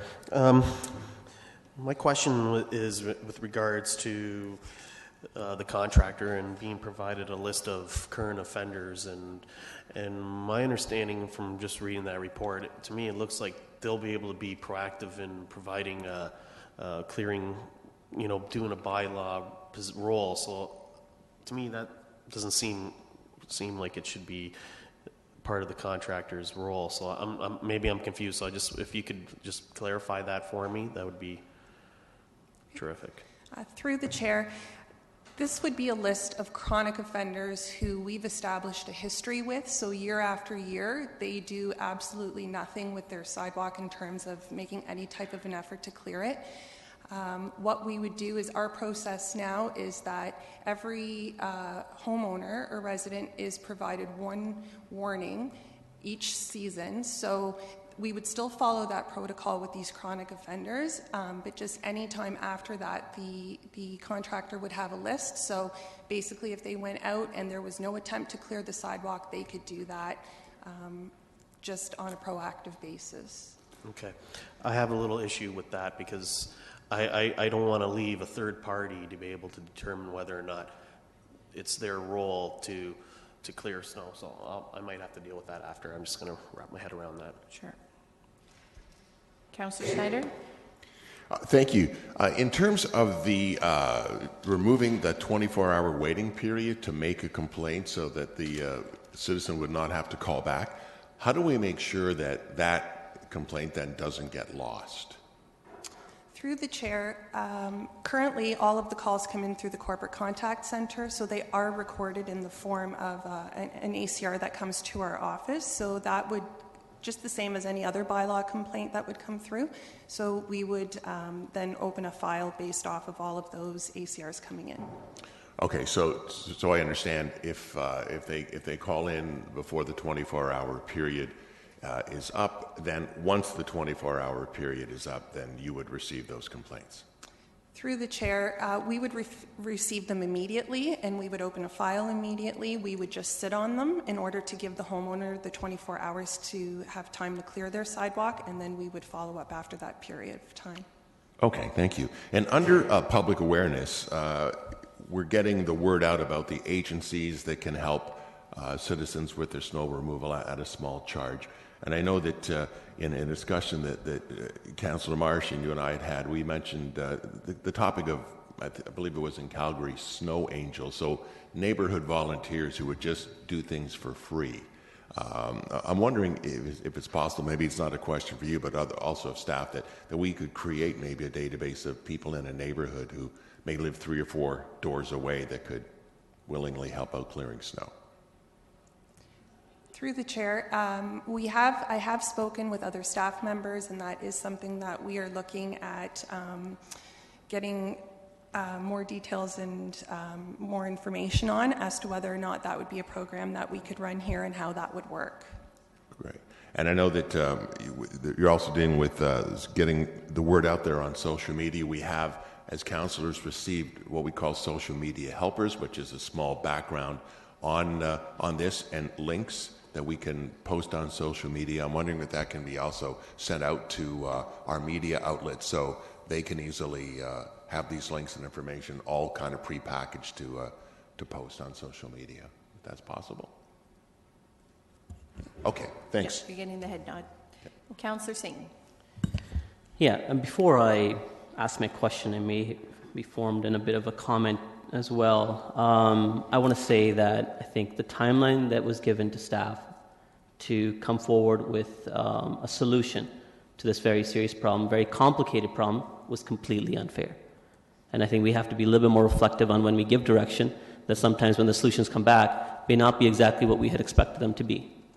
And that goes to my question. The concern is, so we're going to pretty much subcontract out not only the work, but also the enforcement and decision making too. So when the direction was given that staff need to look at, within their own assessment as to, what needs to, how something needs to be handled based on an infraction, instead of staff making that assessment, it's now going to be a contractor. Through the chair, it would just be for the chronic offenders list that we would have. And just to put it into perspective, we would have at this point potentially half a dozen properties that we would consider a chronic offender. So it would not be that that contractor was making that decision for every complaint that we receive. But they are still making a decision, something that our bylaw officers have that authority. Now we're delegating that to a private contractor, irrespective of it's 1 or 100 or 1,000. Right. Through the chair, that was the intent, was for the chronic offenders that we would leave that decision up to the contractor. They would be checking it proactively on a weekly basis. So in the past, I understand that there was a long lag time just because there wasn't resources in-house to quickly be reactive and clear the snow after a complaint was received, and that's understandable. And that's why a suggestion is being made to subcontract that work out. Well, why wouldn't we wait for a complaint to be made or concern to be made and reactive on the same process rather than them driving around and on a daily basis and looking at these properties? Because I see them as a way of, this incentive for them to clear the snow as quickly as possible. Where do we have the checks and balances here? I'm not seeing them. Through the chair, if I could just clarify, so what you're saying is that you've got a challenge with a contractor making that decision, or you're looking to see more of that? Sorry. No, I have a challenge with that. Serious challenge with that. Through the chair, this contractor does currently do work for another municipality, and that is one of the things that they do. They do have a chronic offenders list, and they do check it proactively. So when we met with them, we thought that was a little bit of a win in terms of they're already doing it, and they haven't had any issue with it, and it's been working well. So we thought it was a bit of a win in terms of these properties that are constantly not doing anything, that they could just put that on their list and we were getting them cleared. Okay. Mr. May would like to add. Yeah, through you, Mr. Chair, I just want to reiterate that these are not folks who accidentally forgot to remove the snow. These are people who are wasting bylaw officers' time having to continually go out to the property when we get a complaint. And they have no intention of cleaning the snow on their sidewalks. And so that's why we want to take a more proactive approach. Thank you. And we have measures to be reactive on that and issue fines as well if you have to. I think, or we can fine them if you have to send them constant notices as well. Correct? So we have other measures to recover costs on our end. Do we have more time, or? You do. Okay. All right. So my other issue is, and I'll take a staff opinion, out of number 1, where when a complaint is received, bylaw officer goes and visits the site, sees that there's an issue for snow clearing, and then calls in the contractor. How quickly would the contractor react to that? Through the chair, what we have received from them is that they would be available within 24 hours to respond. So they have let us set the timeline as to how quickly we want them to respond, but they would be, if we sent it today, they would be available tomorrow to be on site. Sure. And I'm not talking about the chronic offenders, people seriously who just don't care and disregard the bylaw outright.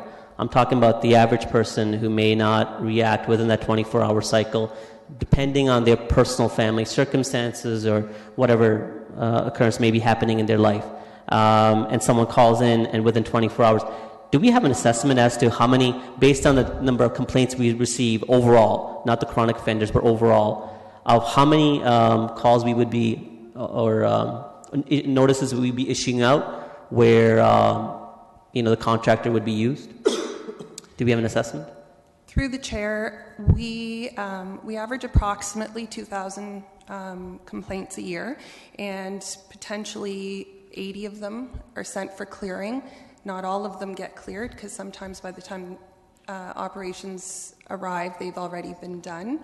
But that would be an average. But please, the way business is right now, our bylaw officer reviews and sees that there's an infraction, then we issue that to our operations department, but they don't respond sometimes 3 weeks into having received that complaint, correct?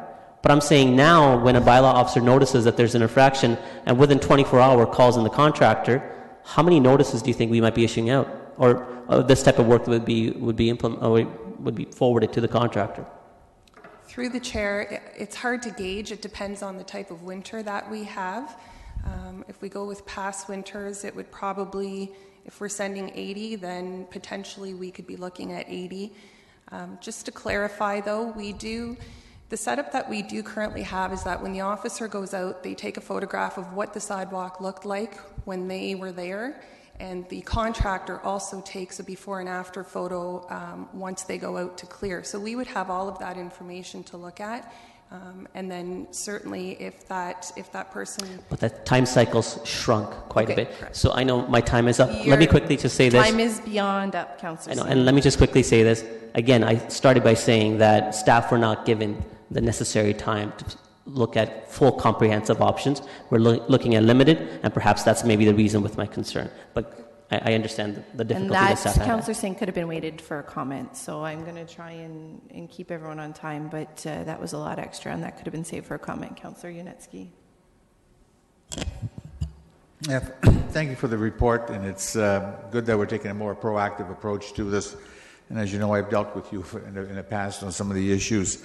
For the chronic offenders, and I know some of them are real chronic, they just don't do anything about it, and those are the ones that need to be addressed. But at the same time, when this was done last year, was that when there was a chronic offender, the property, the bylaw officer went out to take a look at the property, also looked at the abutting 8-9 lots on either side, and if they weren't done properly, they also got a notice, even though they've done their best to clear it.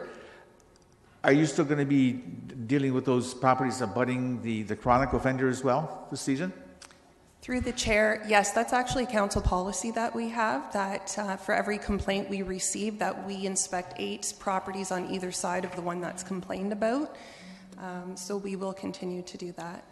Okay, so still following on that, this is probably coming back again to what I experienced last year, because in my ward I have a lot of seniors who live there, and they're unable to clear. So they hire a contractor, a snow landscape company to come in and do it. But when you get a light snowfall of a half an inch or so, they won't come out to do it because there has to be a certain amount, like 1.5 inches or 2 inches, whatever. And so what happens, that snow just remains on the sidewalk, then it gets patted down for people walking by, and then they get a ticket. Yet they've got a contractor that wants to do it, but won't do it unless there's a minimal amount. How do we deal with that? Through the chair, I'd imagine that would have to be something that they would have to set up with their contractor in terms of having them come out more frequently or with the lesser amount of snow. If we're setting a policy as to requiring bare pavement, it's hard for the officers to know if somebody's got a contractor or when to apply those special circumstances. It has to be across the board. So that's still an issue that is going to be out there, I think, with residents in terms of trying to deal with it themselves and have to worry about it. The contractor that you're looking at, this is just one contractor that you've identified here in the report that will be doing the follow-up. And since you've indicated that particular contractor has worked in other municipalities and done the work, that's wonderful. But will there be enough manpower for them? Because if they're still employed with other cities and now they're going to be taking on our jobs, yet the snow falls all at the same time and the issues have to be all addressed at the same time, will they be able to do it? Through the chair, that did not seem to pose an issue for them. They felt that if they needed to hire more staff in order to accommodate if we had a heavier winter, that they could certainly do that. But they did not see that as being a challenge at all for them. Okay. Well, I hope not, but I guess we'll have to experience the winter and see what unfolds. Thanks. Councillor Gazzola? Most of the questions were answered. Just the outside contractors, the only work that they're going to do for us is to inspect the chronic offenders, right? Through the chair, correct. They will be proactively inspecting the chronic offenders, and then anything else where we specifically sent an address to them. Yeah, but they're doing those chronic offenders for free. They're doing that examination for free. Do the inspection part? Yeah. Correct. They would be doing that for free. I just want to clarify on the 24-hour issue. Does the 24 hours, is it change? Does it start when the snow stops? How does that work? When does the 24-hour? Through the chair, the way the bylaw currently reads is that the 24 hours kicks in at the cessation of a snowfall. So once it stops snowing, that's when the 24-hour clock begins. Okay, and is that something that can be made public to the people? That here's when the 24 hours starts. Because if you have snow and then it stops, then you have some more snow. So even people that have complained, they're not going to hear anything. But is there some way that they can know? Okay, here's when the 24 hours starts for for everybody really to be concerned. That this is the starting point. Through the chair, I could certainly speak to communications and see if that would be something that we could look at doing. Thank you. Councillor Davey. Thank you. I'm still a little unclear, and forgive me if this has been asked, but following up on actually Councillor Unesky's point somewhat about there being a small amount of snow, I'm trying to reconcile that with the bear payment and the leniency, I guess you could say, that Councillor Marsh brought up. So one of the delegations that showed up before was an elderly lady she diligently used a snowblower on her sidewalk, and there was a bit of compact snow. It's clearly she did the work that she's capable of doing. And supposing there's a chronic complainer or a complainer that complained about this, even though it was otherwise traversable, does she get a ticket or not? Through the chair, we don't issue tickets. What we would issue would be if there was a requirement to clear the sidewalk, they would receive an invoice for the cost of the clearing. So it's not actually a ticket that they're receiving. Yeah, sorry. So she would actually get a notice that she had to clear her sidewalk she'd get a warning, and then eventually her sidewalk would be cleared down to the pavement under this. Through the chair, correct. We would follow that process through. So we would start off with leaving them a notice advising that their sidewalk does not meet the bylaw requirement. Okay, so where does and so I just lost the page all of a sudden, but where does the leniency kick in then? I guess that's my concern. Through the chair, I believe we've applied this standard of bare pavement for many, many years. The last 2 winters have been the bigger challenge for us just due to the frigid temperatures that we had for a long period of time. So I think it just comes back to, again, having officers use discretion in terms of if we do experience that type of weather and allowing some leniency, provided that there's no ice on the sidewalk. Okay. I realize some of this is coming back to. I also find it interesting that the province is looking at the standards. Do we know what the impetus for that was? Because it happens to just coincide perfectly with our discussion. It's coming in 2017. Through the chair, what was relayed to us was that that's something that is being considered right now. If it does, if it does pass reading and is accepted, they're hoping to have it in place by 2017, but we don't know whether or not it'll pass reading. Okay. And do we know if it's more lenient in terms of than bare pavement? I guess it would have to be. Through the chair, I'm not sure what it is they're looking at. This is the same group that also sets the standards for road maintenance through the winter, so I'm not sure what that would look like. Okay, and last question, the reporting of this seems like something that's tailor-made for our Ping Street application. I don't believe it's integrated. Is that something that we could look at? Sorry, could you repeat that? The Ping Street. Our Ping Street, Ping Street. The cell phone. Is that? I don't believe we can do that yet. Is that something we're looking at? Being able to report that way? Through the chair, no, we cannot currently do it through Ping Street, and I'm not sure if that's something that's been considered or not. We could certainly speak to IT and see whether or not that's on their list for e-services. Okay, very good. I'll have comment as well, Ms. Chair. Okay. Mayor Verbenovich.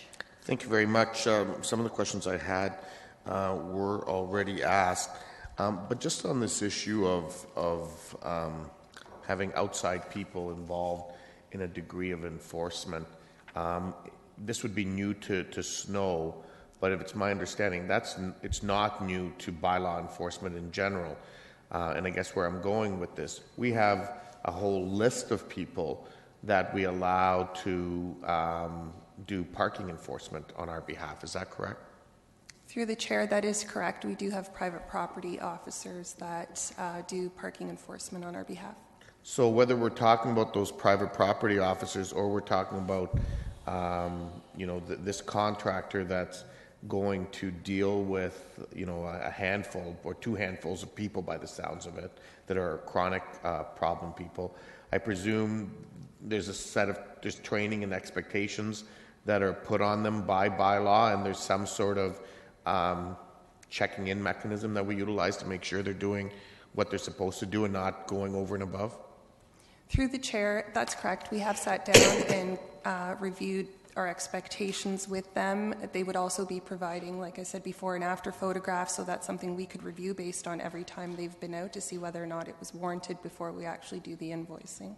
So particularly with these chronic ones, if they're doing it without our own staff seeing it, that photograph of a before and after shot would be key because it would be dated and you'd be in time presumably, and you'd be able to know that and be able to use that if the person appealed their fee. Correct? That's correct. Okay. Those are actually all the questions I have. Thank you, Madam Chair. Okay, Councillor Fernandez. Yeah, just trying to understand about the minimum standards maintenance. The region has a smart salt program. I guess I'm a little bit concerned that with the effort to try and get to bare pavement that we're going to see, and I know that an incident happened in my ward last year of high use of salt to try and break through the amount of ice that was on the sidewalk. It wasn't that they had cleared it, it was just, as you said, it was frigid conditions. Are we not being a little bit contradictory when we're saying we want bare pavement, but the region is saying we have this smart salt program, we're trying to reduce how much salt runoff happens?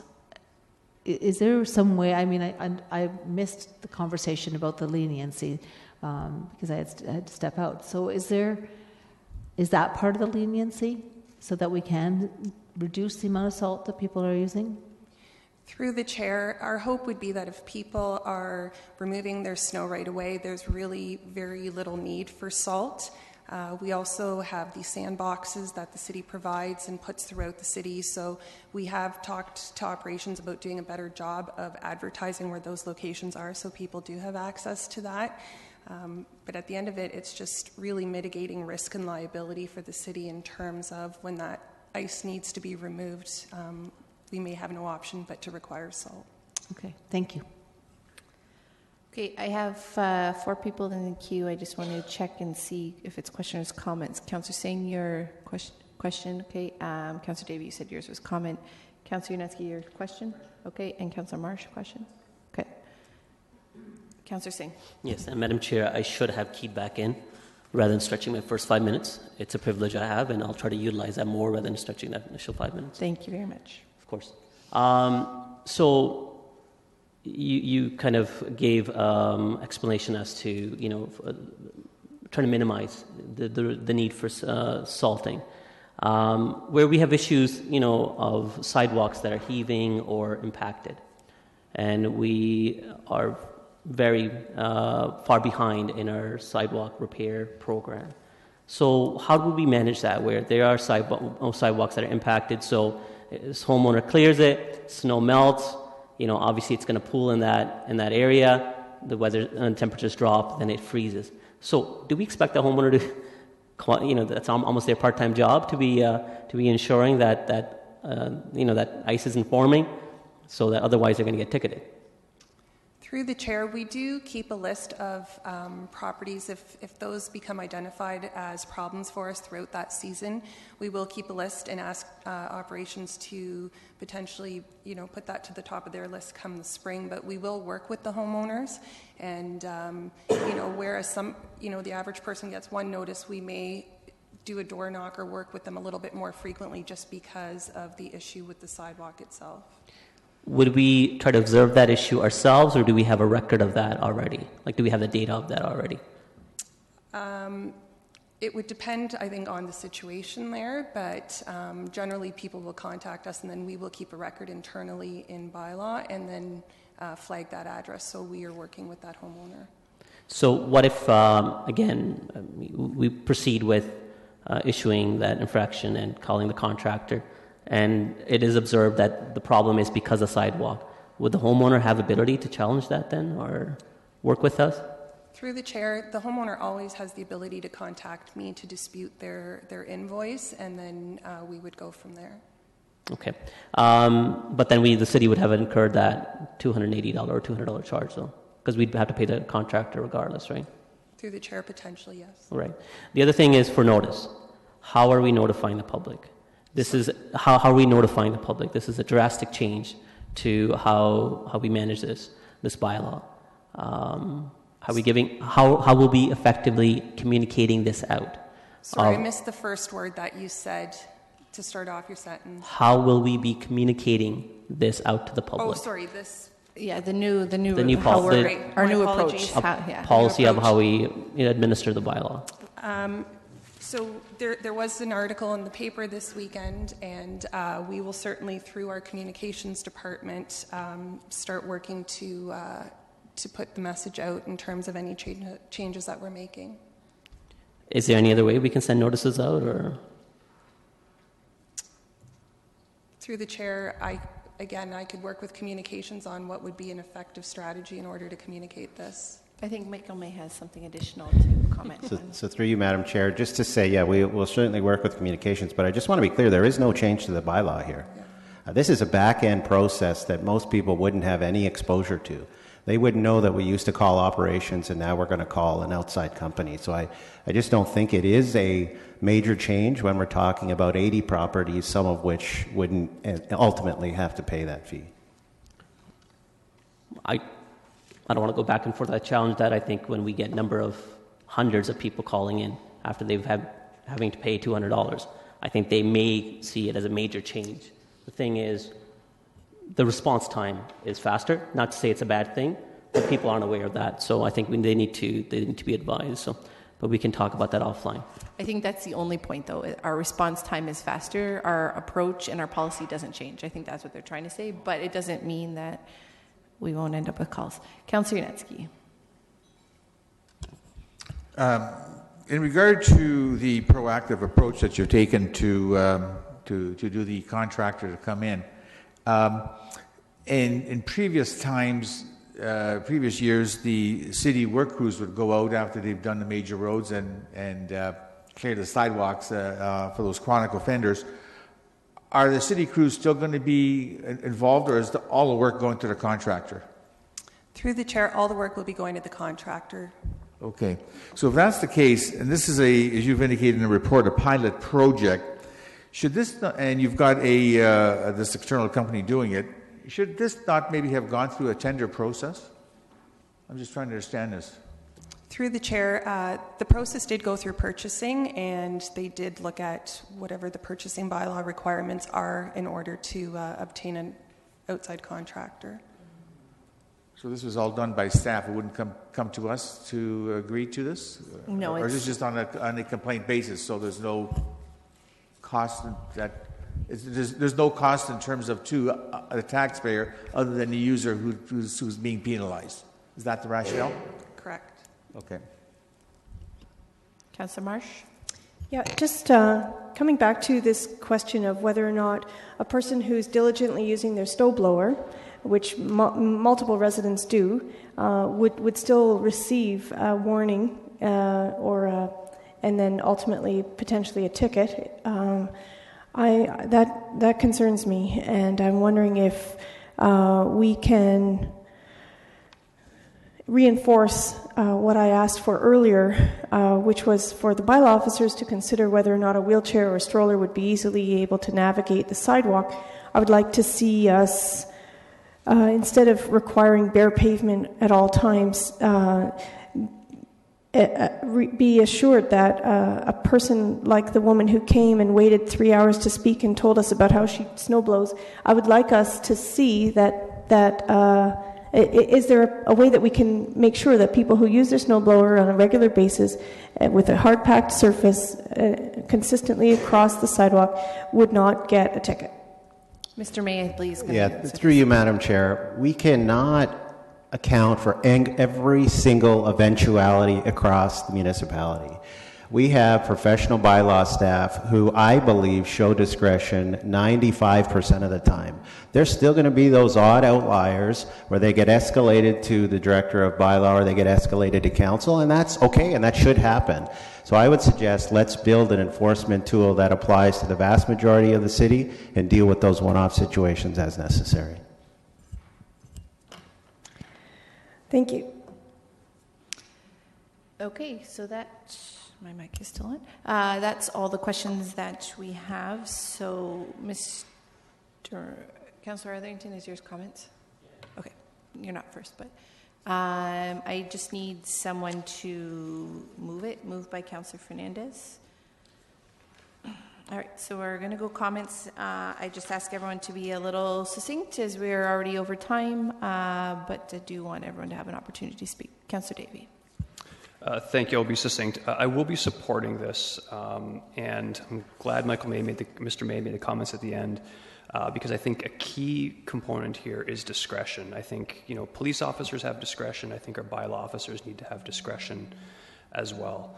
The thought of someone that diligently, especially I represent a ward that has several seniors, and the thought of them doing the best job they can using a snowblower and facing potential invoice for the city coming in and cleaning it up it's not acceptable. So I'm supporting this with the expectation that bylaw will use a level of discretion. And to be completely frank, I mean, it really is about whether strollers and people with disabilities can traverse the sidewalk or not. It's not about whether it's down to the bare pavement. If you want to live in a community where the sidewalk is always totally clear and down to the bare pavement, I humbly suggest that you live much further south, because it's a reality of Canada that we have snow and sidewalks are never going to be perfect along an entire route, and that's the country that we live in. Councillor Singh. Yeah. Unfortunately, I'm not going to be able to support this. And the reason why I'm not supporting it is because it doesn't meet the intent of the motion. The motion direction that was given to staff was not to look at and see, are we aggressive enough in enforcing the current bylaw within the means that we have. It was to go out there and look for a mechanism that could allow for more leniency and judgment on behalf of the bylaw officer responding to the complaint. This only has brought back more aggressive enforcement tools. So if this was outside of what the recommendation or the motion was or direction to staff was, I may have looked at this differently. But we asked for leniency, and we got something different. So based on that, I can support it. Councillor Etherington. Through you, Madam Chair, this does have my support. I just want to say I have no problem with this, with our very professional bylaw officers exercising discretion.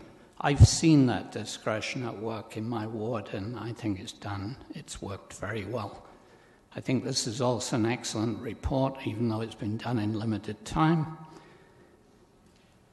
And I have no problem at all when it comes to coming down hard on maybe 6 chronic deadbeat shovelers, and I see a few of them, who ignore all rules and refuse to clear snow and ice from their sidewalks.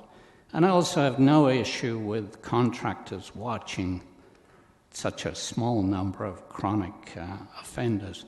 The one thing I would reinforce, and I think that is in the report, and it's quite clear, is the communication with people about this bylaw, and make certain, especially in the case of seniors, that we don't just rely on social media, that we use print media and brochures and whatever else we can through community centres to get the word to people who may not be familiar with social media. Thank you. Councillor Schneider. Thank you, Chair Galloway Seelock. I want to thank you, Gloria, for this report, and also thanks for all the time that you've spent with myself and others explaining things. Our bylaw officers do a wonderful job, and it's not a pleasant task doing what they have to do, and I think this gives them just a little more clarity for what it is that they're being asked to do. I know the bare pavement is hard to enforce, but I think it does give your bylaw officers the right to be, it gives them that discretion ability there. If we go with packed snow, how much packed snow? Is 1 centimeter of packed snow fine? Is 10 centimeters not fine? So this, while it's not perfect and we do live in Ontario, it's tough. I really hope that in all this as well, we can promote being a good neighbor. I've never lived in a neighborhood where the neighbors aren't out helping each other with the snow. You move to a new street, it's one of the best ways to meet your neighbors, that first snowfall. The snow angel helping your neighbor out would be great. I think it goes in great with our new neighborhood strategy as well. And it's difficult. I know some people spend a lot of time phoning you and emailing and complaining, and they could just take 5 minutes with their snowblower and clear their neighbors and problem over. So thank you. Councillor Gazzola. Yeah, very quickly, I can support where we're going here. I'm surprised to hear some of the statistics that we had about 2,000 complaints, and we only ended up really issuing 80 tickets or 80 bills. As far as the discretion of the bylaw enforcement people, I've found that they've been very, they use their common sense, whether it's the winter time or the summertime or what have you. So I don't have any concerns with that. I would like to again mention that it's nice when there's snow over a few days. It would be nice to hear that, hey, people in Kitchener, your 24-hour period starts now and ends at a certain time. But other than that, I think this is an improvement, and I will support it. And I'd like a recorded vote on it. Sure. Councillor Yunitsky. I'm also prepared to support this. I think it's moving forward on basically dealing with the chronic offenders. They're the ones that are the real culprits, and they're the ones that need to be addressed. When I've looked over last year, numerous sidewalks of property owners and going throughout the city, and almost 99% of the people have cleared their sidewalks. I've still yet to see a perfectly cleared sidewalk right to the pavement. Even on lands owned by the city, where the city comes by with their sidewalk snowplow to do sidewalks in front of arenas or in parklands, And even those sidewalks are not right down to the clear pavement. They're cleared as best as possible, and that's what most people in the city are trying to do as well. And I myself try to help my neighbors and help them on their heavier snowfalls. I use my snowblower to help them out, and I can do it as best as possible, yet it's not perfect. Mayor Verbenovich. Thank you very much. I want to thank staff for bringing this forward, because it is something that I think we needed to take some action on, and I will be supporting it. I think it is a reasonable approach. I believe that the fact that staff have found a way of dealing with, particularly us being able to get these problem properties cleaned up and deal with the chronic people more effectively, will go a long way in terms of dealing with accessibility issues in our community. Like Councillor Davey and others, as well as comments made by staff and in the report, I am pleased that we have and will continue to use discretion. That may, require some training reminders from our staff in terms of how we approach this at the start of the season. But because as no doubt as this winter goes on, it gets harder and harder on and more frustrating for them as well.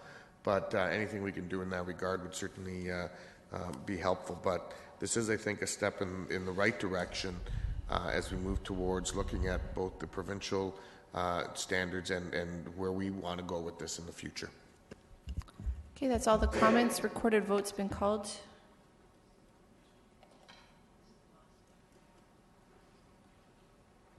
As we're waiting for the vote, I will tell you that this is the only time after this vote is taken that we will deal with any information items. If you have questions, we will not deal with it in part 2. All right, those in favor? Opposed? That's carried. So we do have an information item. We will deal with it now if anyone has questions. It will not be dealt with later. That's why it's where it is in your package. I see Councillor Fernandez. Do I need a motion if information item to discussion? Is it just a simple question, or is it? Just a couple of questions. All right, I'm going to. Yeah, that's fine. Okay. Okay. Then information item is done, won't be brought up with the second one, and then we are recessing community infrastructure services. So it's recessed, but I think now we are supposed to be doing, we have to formalize special counsel first, and then we are going to do the the Christmas sweater shenanigans. Oh, okay. I didn't realize there were shenanigans, so. I don't know. Okay. I don't know. I'm not in charge. I just Okay. was told that we need to do something. So I'll call the special council meeting to order. Move that we go in camera for the 2 items listed. Moved by Councillor Fernandez. Any discussion? All those in favor? Opposed? I seconded that. Carried. Thank you. And motion that we recess. Councillor Davey, Councillor Fernandez. All those in favor? Opposed? That's carried.